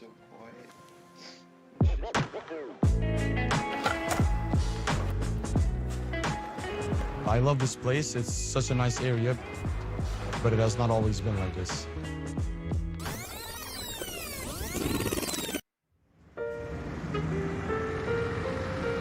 Well, before, the area felt very cold and unsafe. Basically, it was just an abandoned place. Block by Block is a program created by Mojang and UN Habitat where we use Minecraft to help community members redesign their neighborhoods.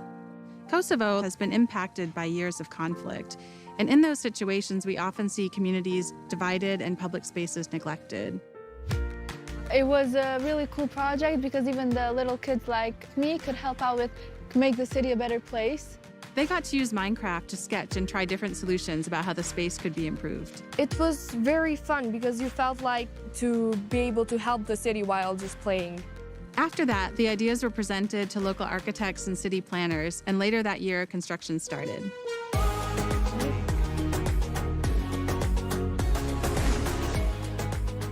It's been 5 years since we participated in the program, and the street since then has become more developed and it is now more frequented than before. It seemed kind of unbelievable that this was made with Minecraft. So seeing my own idea as a kid, changing a whole area in my city, it was very special to me. It's unbelievable that we were able to make reality what was once only an idea in our computer screen. Finally, decision makers have changed their perspective because maybe they realize that we can make a change. In a democracy, you want the people who live in that community to be asked about what's going to happen in that community. So this is a perfect example. The community was asked, the community decided, the community designed, and the community is using it. I'm probably going to be like really happy and be like, hey friends, I made this. I walk here almost every day, and every time I see it and I see a lot of people spending time here, it's a very gratifying feeling. I just hope it will become real as soon as possible. So the reaction of the community was great, and to me it was a great feeling which I'll never forget. I came up with a skate park idea and some trees surrounding the park. It is possible to change the world and make your dreams come true.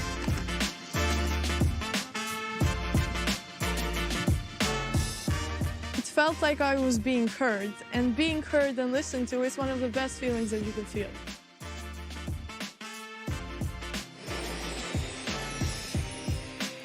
I actually was able to go to Kosovo at the start of that project, and it's just amazing to see the transformation using Minecraft.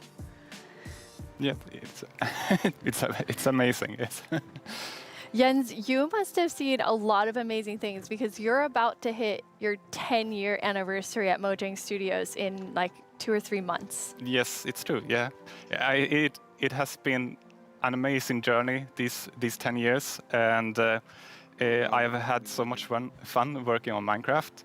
But of course, I'm also a Minecraft player, and we're all like with the community, and in the end, it's really the players and the community that gives everything its purpose. Yeah, absolutely.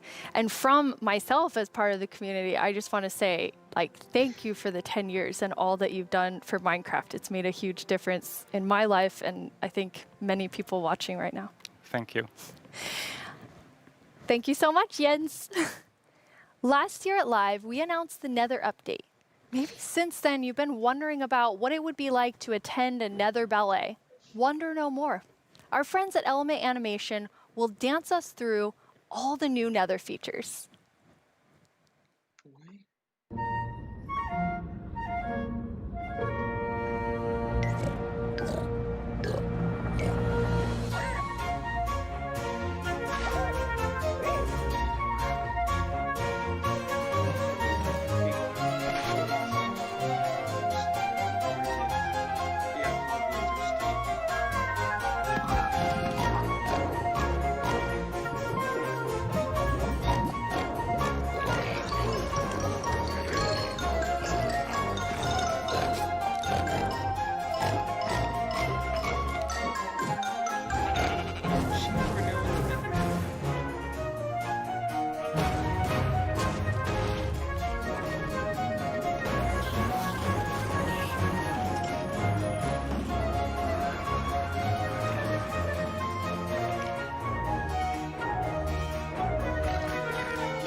The results of the first round of voting are in.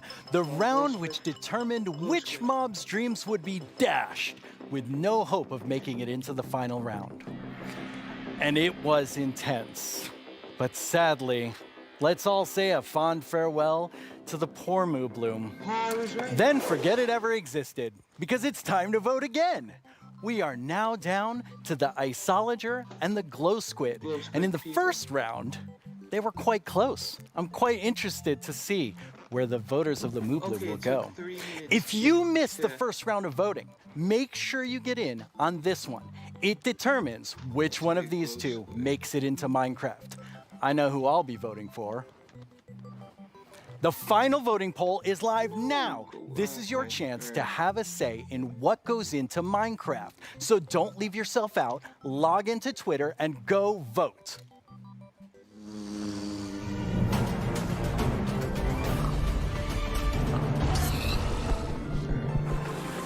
Hello, I'm Quinn, head of the Marketplace Partner Program, and I'm joined by two of my favorite people. How about you guys introduce yourselves? Hi, I'm Fanny. I'm a developer on the Creator Assistance team, and what we do is create tools for our creator community.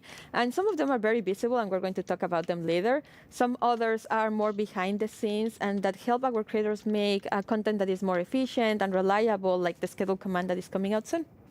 Yep. I'm Jason. I'm a developer in the engine team, and we've been responsible for a lot of the modding type capabilities that have come to Bedrock over the last couple of years. That's super cool. So your teams help make creator tools for all of our incredible marketplace partners all around the world to help make content for you.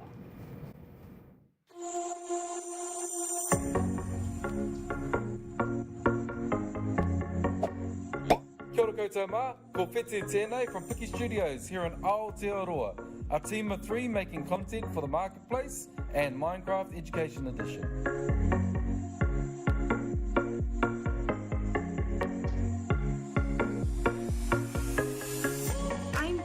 Zombini, and I run a small studio based in California.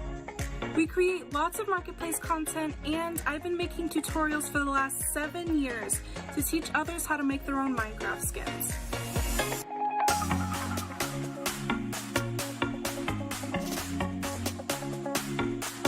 Magandang umaga, Minecraft Live. My name is Mark from Kubo Studios, and we are 15 working here in the Philippines.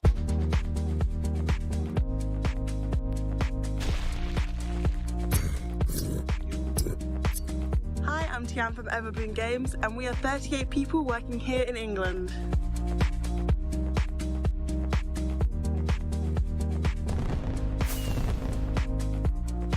Hi, Minecraft Live, this is Lizcraft, and we hope you like our stuff on the Marketplace.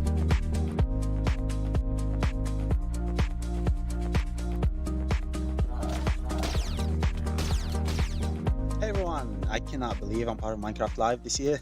My name is Yasser, aka StarkTMA from MC Texels, and we are super excited about the new updates.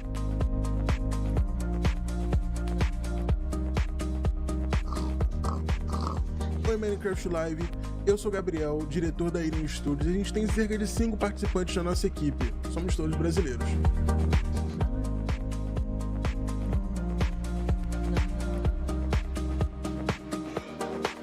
I'm Vicky, also known as Geeky Pixels from NetherPixel Studios, and I get to spend my days making content and working with awesome people.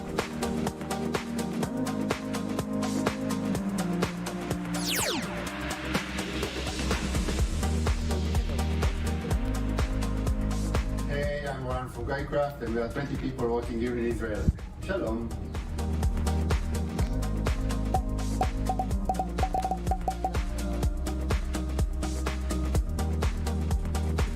And the best part is all these features can be used by all creators.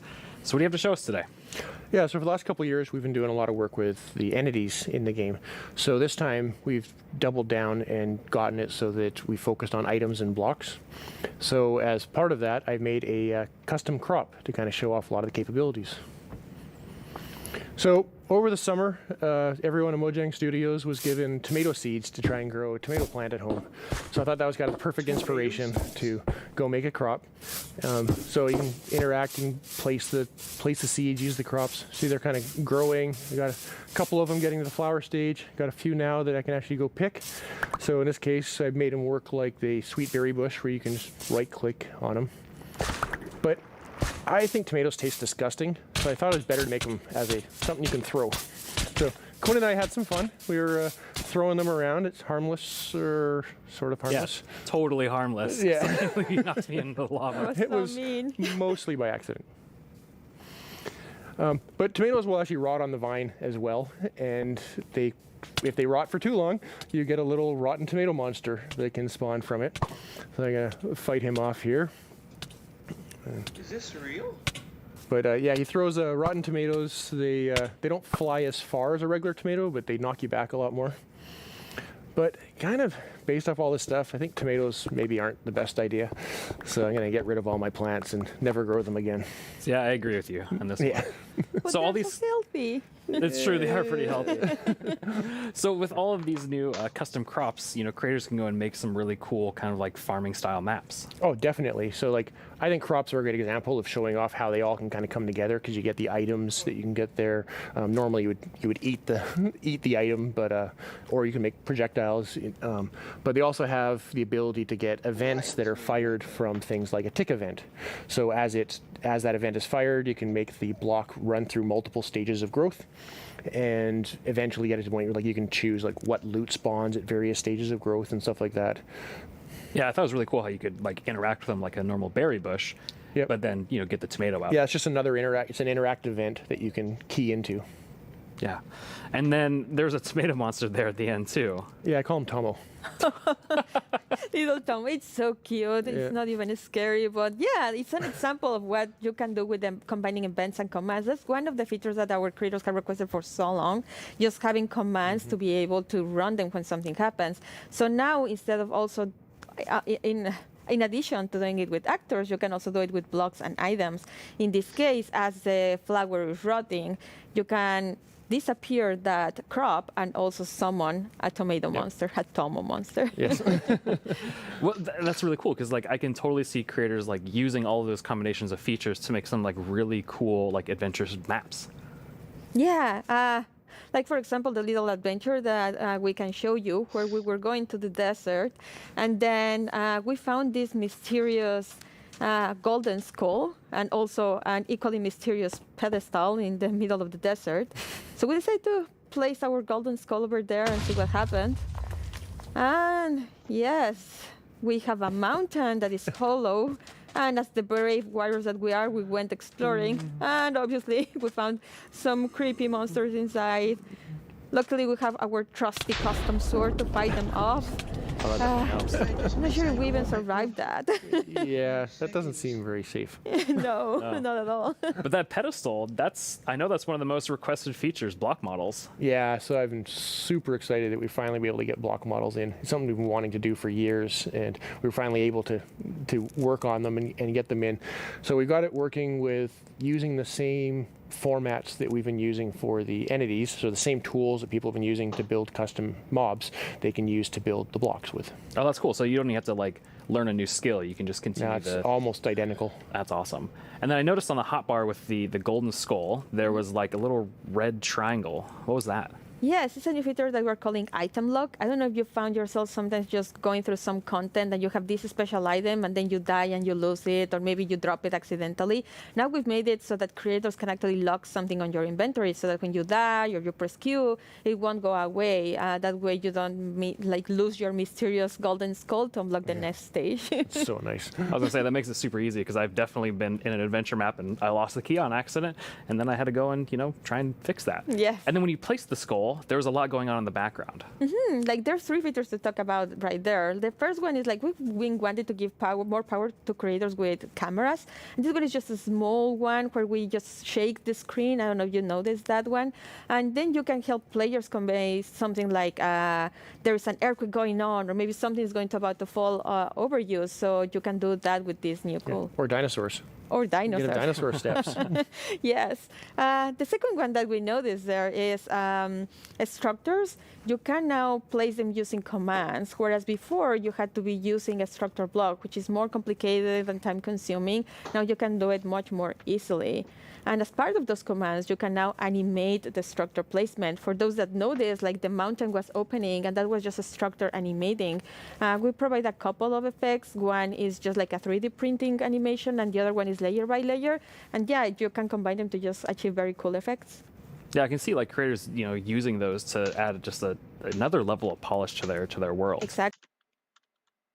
Absolutely. And then I recognize those scorpions. Yeah, well, the desert theme, it felt appropriate to bring them back. They've always been one of my personal favorite custom mobs that I've ever built. Yeah, but after watching that video for so long, I ended up having a nightmare about having to rescue my mom from Really? some like aliens riding scorpions. It was creepy. I'm sorry, that was not the intention. It was creepy and funny. Yeah. Well, speaking of aliens, I know our team put together a really cool sci-fi parkour map that, they made you run through, Jason. Yeah, I'm pretty sure they knew this when they asked me to run through it, but I'm pretty awful at parkour. So it took a few tries to get a clean run through. But at the beginning here, it's a pretty typical sort of parkour map of running and jumping, but we definitely have some twists up ahead. And here's kind of the first one of, even I know I can't make that jump. So let's see what's in the chest. And we got a Sliminator. So I'm pretty sure they know what to do here. So now, hopefully, I will jump and be able to clear this gap. And please, yes. Make it up. So to get teleported to the next section, kind of make it along and see what next obstacle we have. So now I know the chests have useful things in them. So we got a Blockinator. And we'll throw that across and get a little platform. Now I can make this jump. Even I can make that jump. And we got the hot dog, or the cyber dog, and float up. But it poisoned me, so I needed to use the antidote to rescue me there. Make it across and get through here. Now we got a wall in the way, so let's see what tool we have to get through the wall. And insta presto, and get through here. Keep going along. And this should be our last obstacle here. But I can see the teleport pad, but I can't quite get to it. But that shaft up above looks promising, along with the ladder. So let's go up and see what gets here. Fall down. And block breaks, I can get to the teleporter.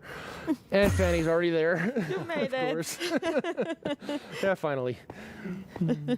Wow, that's super 86 cool. times. I love That's just pretty the good. aesthetic of that too as well, like all the art and things. So those teleport blocks, those seem like a really cool way to add like another level of immersion to the worlds you're creating. Yeah, with data-driven items and blocks, we get so many new events that you can act on. Like, for example, in the case of the teleporters, you can step on it, and then an event will trigger, and you can react in so many ways. You can add particles, or in this case, for example, you run a series of commands that just teleport you to the next area. That's awesome. And I love the Slaminator, the Blockinator, and the Magic Wand. I've never seen items do that before. Yeah, so that's another example of how combining the same tools you can achieve so many different effects. For example, the Sliminator was just using the event and the fill command, right, to replace the blocks at the bottom with the slimes. Then the next one, we have the wand, and that one is just replacing blocks with air. And then we also had the Blockinator, which allowed you to walk by placing some blocks, replacing air with blocks. So just by combining events and the same command in different ways, you achieve so many cool effects. Yeah, so it's just small little simple things you can combine in lots of different ways and get a wide variety of results. And even that Blockinator allowed you to make that jump. Yes. And then I also saw that there was messing with mob effects too as well. Yeah, so we've had an example of custom food in there, but in addition to just satisfying hunger like a food normally does, you can add and remove mob effects. So we had the Cyber Dog that gave 3 effects, the levitation, nausea, and poison. And then we had the antidote that would actually only remove 2 of them. So unlike a bucket of milk that removes all mob effects, you can make things that remove very specific things.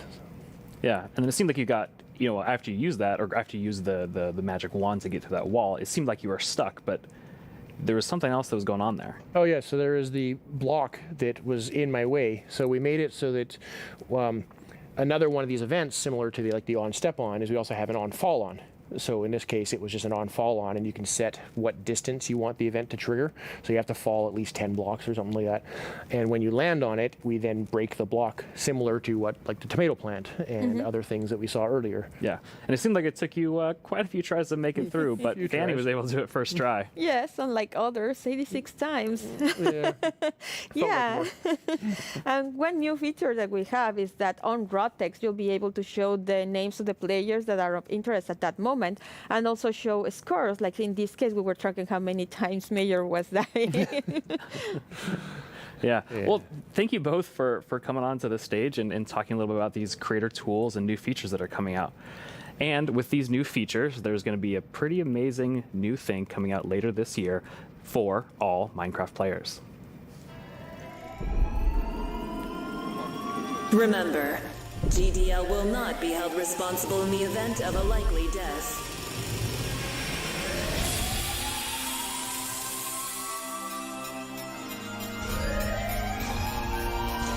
Your descent will begin in 3, 2, 1.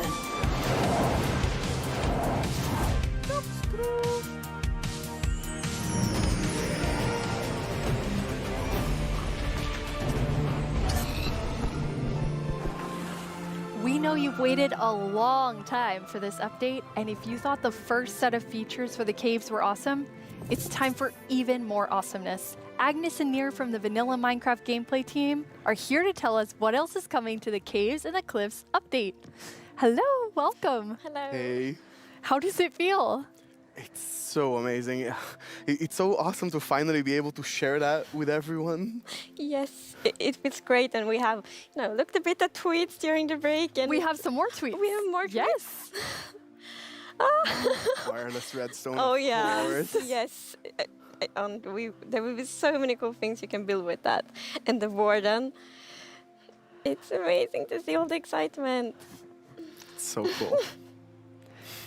Mir, you recently joined the Mojang Studios team. Yes, I joined this year, but honestly, I'm not completely sure how that happened, and not just joining Mojang. I'm not really sure how I'm here in Minecraft Live, because just last year I was home, glued to the stream. I had to know what the next thing is coming to Minecraft, and today it's not only that I get to share that, I got to work on some of those things, so it's fairly incredible. But yeah, I've been developing games for a few years now, and more recently I've actually worked with this non-profit organization called Games for Peace, which is an amazing organization which basically uses games to promote peace. Like, he takes kids from areas of conflict all around the world and sits them down to play Minecraft. And sometimes it's kids that don't even share a language, so they can't talk. So Minecraft is the language they share. Minecraft is what helps them connect and get to know each other and creates friendships, right? And it was amazing being part of that. It's so cool. I mean, sometimes I feel like, oh, I know all the amazing things that are happening with Minecraft, and then you described that to Agnes and I, and we both were like, we've never heard that, and it's so cool. It's beautiful. Amazing. Absolutely beautiful. So in this update, you've been really looking at filling out the caves even more. Yes, so there are even more things to show. And in the things we showed so far, it's a lot about improving the journey underground, but of course we also want to add new things to find, new resources, and one of them are crystals. Yeah, we saw that in the background. The ambient noises are kind of scary if you don't.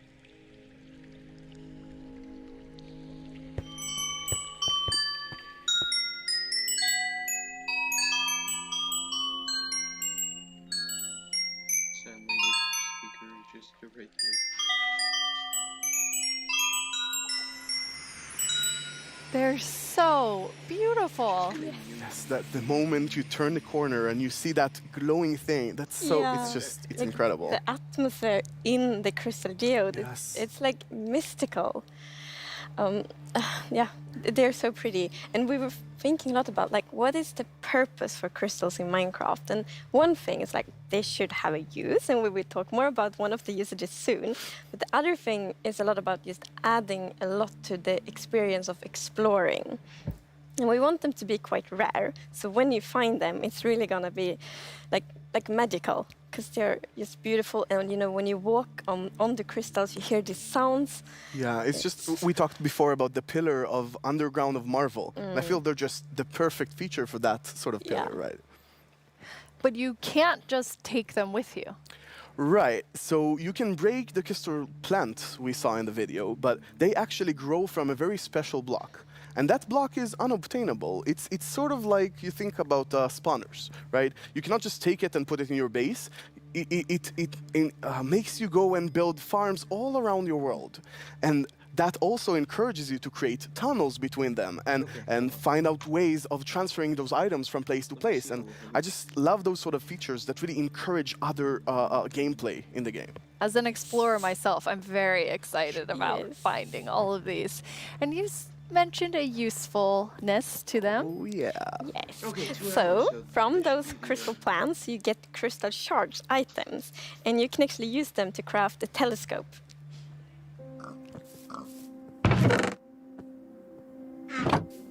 So around 30 more minutes more, I'm guessing.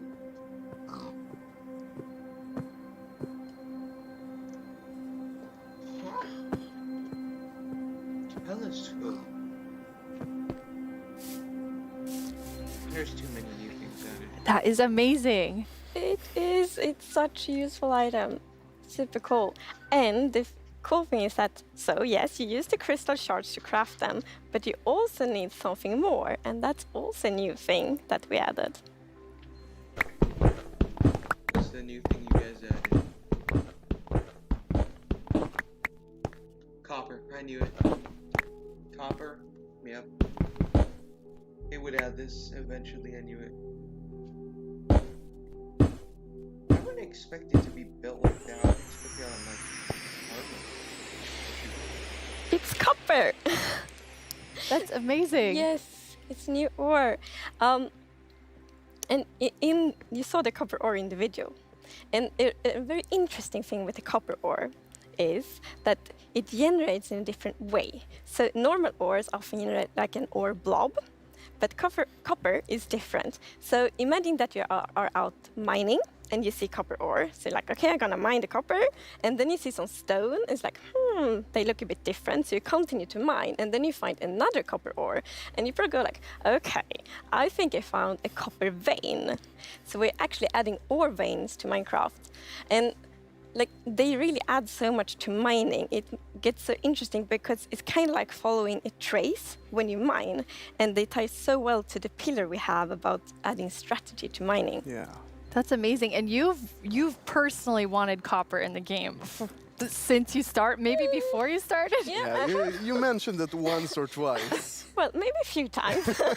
But yes, so I think I got inspired by the pretty copper roofs in Stockholm, and they are all green because we have so many like old buildings here, and we've actually added that mechanic to Minecraft as well.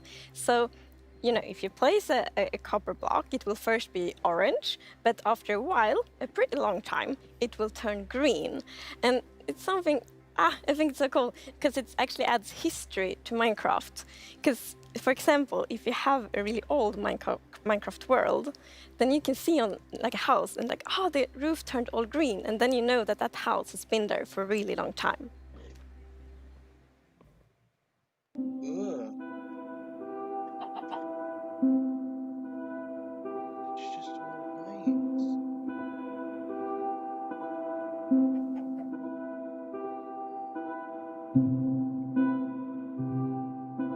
I kind of like blue though. Just saying. And copper won't only be used for the telescope. You actually have another really cool thing that you'll be able to craft with it. Yeah. So Jens talked a bit before about these design principles that we have in Minecraft. And one of them is that if something bad happens, the player either caused it or it has a way to sort of avoid it. And one of those exceptions, for example, is lightning striking. Now, some people like to build wooden roofs in Minecraft. Some even build wall roofs. Looking at me, Right. it's not at all like the grandest castle in my realm actually has a roof fully built of wool. Yeah, that's not a good idea. No, but we did get some fires. yeah, so to try to help the players with that, we are introducing the lightning rod. What if you hold that in your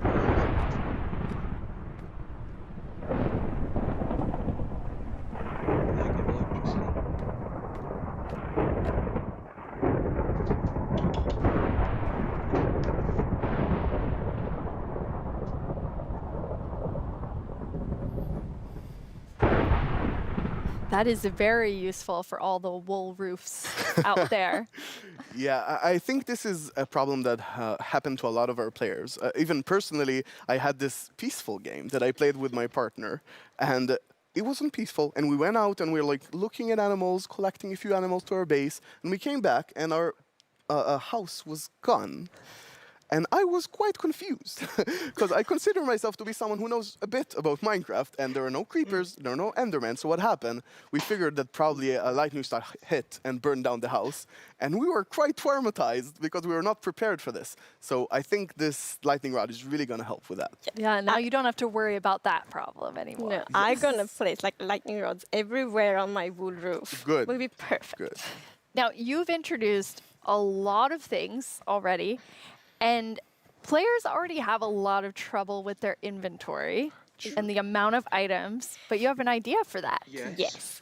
So as you know, we keep adding new blocks and new items all the time, and that do create a bit of an inventory problem. And we're aware of that, and we have actually been thinking quite a lot how we can solve it, because we want to have like a good gameplay solution. We want it to be balanced, and we actually have an item in this update that will be really helpful, and it's the bundles.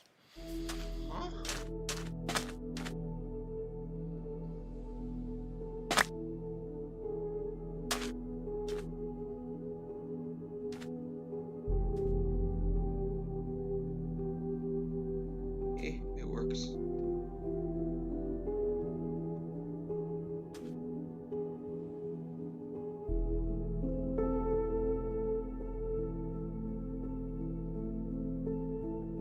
That works.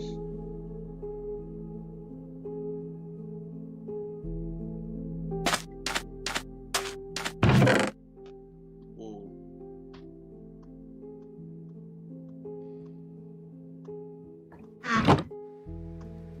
Bundles. Yeah, this is awesome. It's such an elegant solution as well, and I love it. I think we spend a lot of time talking about the inventory problem, and I think one of the biggest takeaways there was that this is not actually one problem. It's constructed from a lot of sub-problems. For example, hotbar management is one problem. Getting a lot of blocks for your huge build somewhere, that's like something the shulkers help with. But I think there is a third sub-problems where every time you leave your base to go exploring somewhere, your inventory keeps getting full of junk. Like, this lot just has 2 flowers. This lot has just 1 seed, right? And I think the bundles are really going to help with that problem. Yes. So the thing with the bundle is that you can place many different kinds of items in one bundle. So many different kinds of items in one inventory slot. So for example, I can take those 2 flowers and 1 seed and put them in one bundle. It's great. And you can kind of use them like presents too. Oh, yes. I'm so excited about seeing what players do them in like shopping district, right? You can have the bundle of the day, which has a bunch of things with it, or you can have secret bundles where you have 3 of them in a chest, but you get a random one. I think it's really going to be cool. Yes, and for example, if your friend has a birthday, you can put like your prettiest item in the bundle because it looks like a gift wrapper, and then you can give it to your friend. That's so cool. We've talked so much today on the like really game design side, but how do you work on the art side? We actually have a very close collaboration with the art team, and it's great. So my job is basically to get an abstract idea and imagine how it would fit into the Minecraft universe and then start sketching it. So once my sketch is finished, I send everything to the 3D artist that it's gonna model it and animate it to make it alive. My job is to bring sketches to life and make them move in 3D space. To work with a game that has such a special look, it's amazing. It's a challenge, it's fun, it's sometimes frustrating, but it's very rewarding. I love it. I make the pixel art of the block, and usually when I create a block texture for a new rock type, it's going to be a lot. Like, I'm going to make 50 iterations of one block because I want to make it right. Every block is like a building block for people's imagination, right? So I try to like pour a lot of love in each block to make sure that people can create what they want. So I think my favorite thing about the Minecraft look is that it's very unexpected, very unconventional, and that's where like the special comes from. Minecraft in terms of game art is special because it has such a unique look and it's very restricted. It has to be 3D pixel art and we can only work within those boundaries. So we have to like think inside the box but also outside the box. I've been working on this exciting new mob.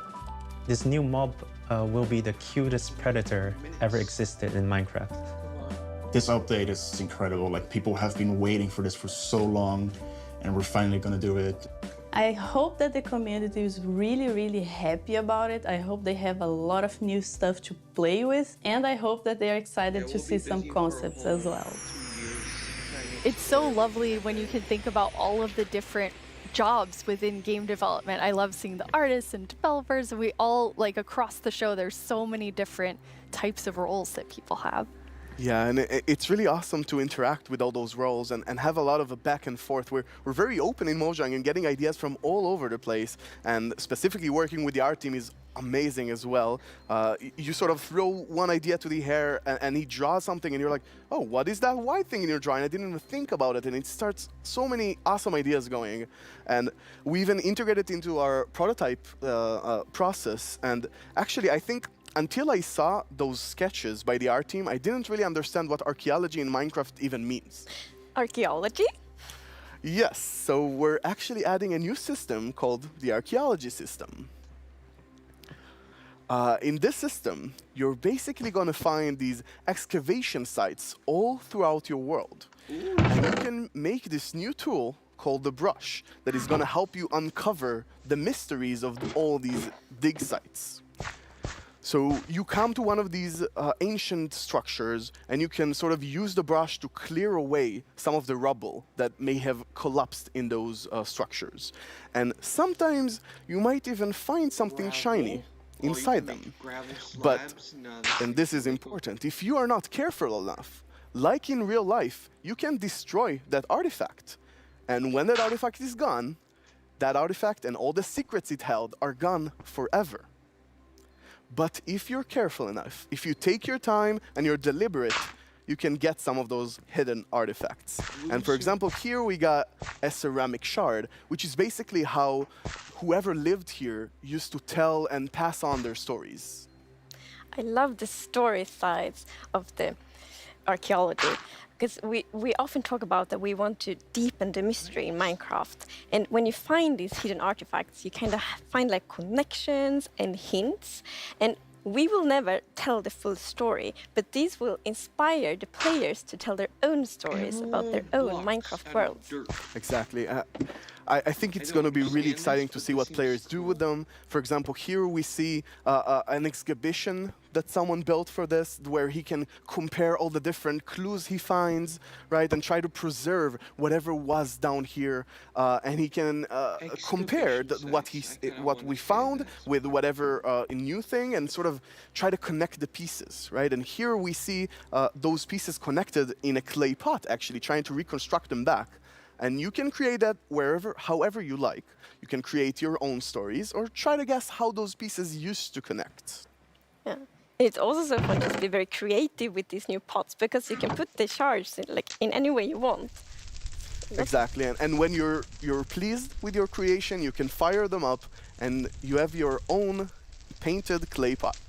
It's pretty. So, Nir, is this programmer art still? Yeah, the art we're seeing is still work in progress, but I personally like the dragon. I think it's cute. Yeah, it didn't say programmer art isn't pretty. Yeah, you know, the problem is the artists are way too good. Yeah. Right? They just make us look bad. I don't know. archaeology is amazing. I mean, the excavation site is so incredible. I'm so excited about this. I've spent a lot of time about it, and I actually got to do a lot of awesome conversations with actual archaeologists from all around the world, and it's been. Honestly, I sort of feel like I got so passionate about it myself that their passion sort of stuck to me, and it was so amazing to learn more about this, and I'm really excited to see where it goes from here. And you have a dev diary coming out on our YouTube channel where you kind of explore all of the archaeology even more. Yeah, it's honestly really exciting. So I had so much fun with this, and I learned so much that I decided that it can't stop with me. So we're gonna do a dev diary when we're actually gonna talk to those archaeologists, and actually we might even get to visit some interesting locations. That is amazing. Well, it feels very sad, but we're almost out of time. But we've been hinting at a new mob like over the course of the show, like 3 or 4 times. Yeah. So are you going to tell us about it now, Yes, please? now we're gonna tell you. It's the cutest predator you will ever meet. The cutest.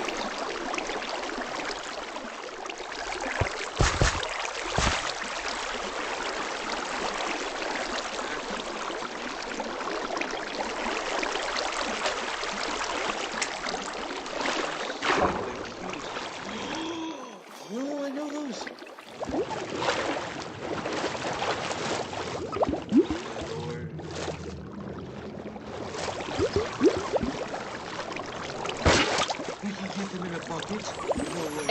I feel like there's only one sound I can make after seeing that, which is like...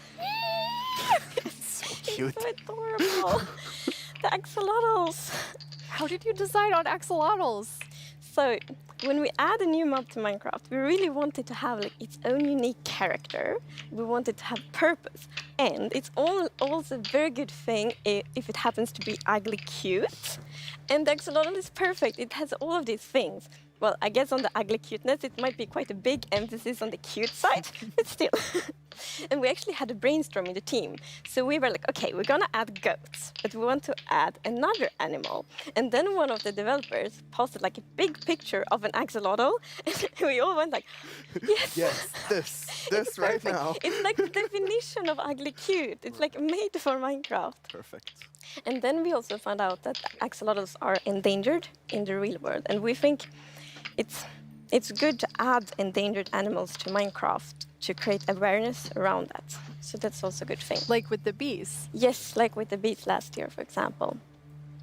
But yeah, so the axolotls, as you saw in the video, they live in the lush caves and they really add a lot of life to the lush caves. And there's also a bucket of axolotl. I didn't think it could get cuter, I know. but that is just so cute. I don't know how to handle it, but it's so cute. So when you're walking around in the lush caves and you see some axolotls, then you can actually scoop them up in your bucket and take them with you. So maybe you build like a pretty aquarium for them in your base, or maybe you bring them to your ocean adventure.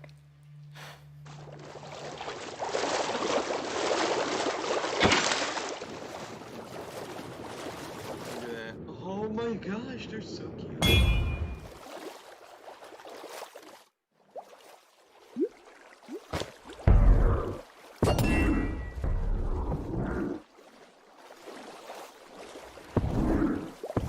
And now I see why you're calling them the cutest predator you'll ever meet. Exactly. So when you scoop them up in a bucket, you can actually create your own axolotl army, basically, and charge into the oceans with them, and they will help you fight various, well, they'll attack cute fish as well, but they'll help you fight the drowns and the guardians, and they're actually quite useful when fighting guardians because they have this special ability that whenever they take damage, they sort of play dead.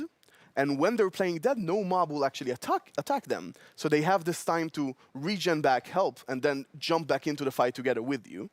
And if you learn how to cooperative with them really well, they might even heal you during the battle.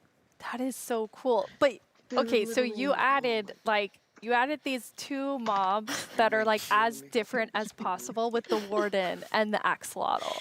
Yes. So this update is actually a lot about contrast, which is great because it creates like a dramatic player experience, which is so good.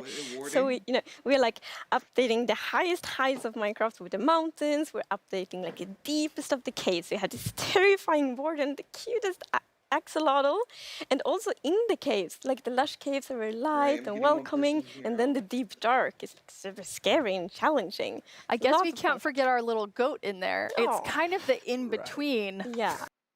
We shouldn't forget the goat. I guess it's in between. It is still very cute, but in between. No one can be as cute as axolotl. No, I don't think so. Before we tell everyone the winner of the mob vote, let's take a look back at some of the exciting things that we've talked about today. Yeah, I see it. Bro, cave update. Cave update right now? Yes, it's on Minecraft Live, bro. I'm trying to. Oh my god, yo! Copper in there, by the way. We have crystals. They need to get bigger. It's almost done. It's almost done. I'll watch it with you. Goats! Goats. Go. What the heck is it right now? You missed out on a lot of stuff. Guess what? What? They made excavation sets. You can find what? Go. The geodes. They added stalagmites too, by the way. What the heck? Stalagmites and No stalagmites. way. Copper. Oh, what the fuck? No way. By the way, it turns green after a while. Oh, like real copper. So you can make the, Yeah, I'm gonna do it after this. Oh, they added creator tool. No, what the fuck? You're a fire now? Yeah, these are creator tools. I'll do like a... Oh, by the way, they added this one too. The axle tool. Axolotl? Yeah. Oh, like the Japanese. They pretend to be dead, bro. It got kind of boring, to be honest. But knowing that the cave looked... Before we get to our bomb vote, I think there's one more question people are really gonna want to know. When are we gonna get the caves and the cliffs update? Oh, it's a good question. So we plan to release it summer 2021. And this actually is really good. As I mentioned in the beginning of the show, we really want to have a lot of time to work together with the community to like gather feedback, see all the great ideas, because the community always have so many good ideas. So it feels good that we now have a lot of time to actually work together on this update. Amazing. And the community decided on a new mob that will enter the game. So which one of you gets to do the honors today? Which one do you think it is? I think Tiny Agnes has been a bit mean this year, so I think you should open it. You should announce the winner. Yes. The other one. Can I look first? You're gonna know before everyone else. Okay, let's see. It's the glow squid! Glow squid? Wow. The glow squid got in, I knew it! I told you guys. I guess everyone was mesmerized by the glow squid, not just the tiny ones. Yes. I was really not expecting that. That is you so should awesome. Yes, like I didn't expect it at all, but it's great. And glow squid will look so cool in the caves, like the atmosphere. They fit this update so well. Like it will be. Imagine it's just all dark in the caves, and then you see the glow squid swimming around. It will be so Beautiful. Can they be friends with the axolotl? Glow squid. Axolotls are predators, so I'm not sure. The axolotls might actually attack the glow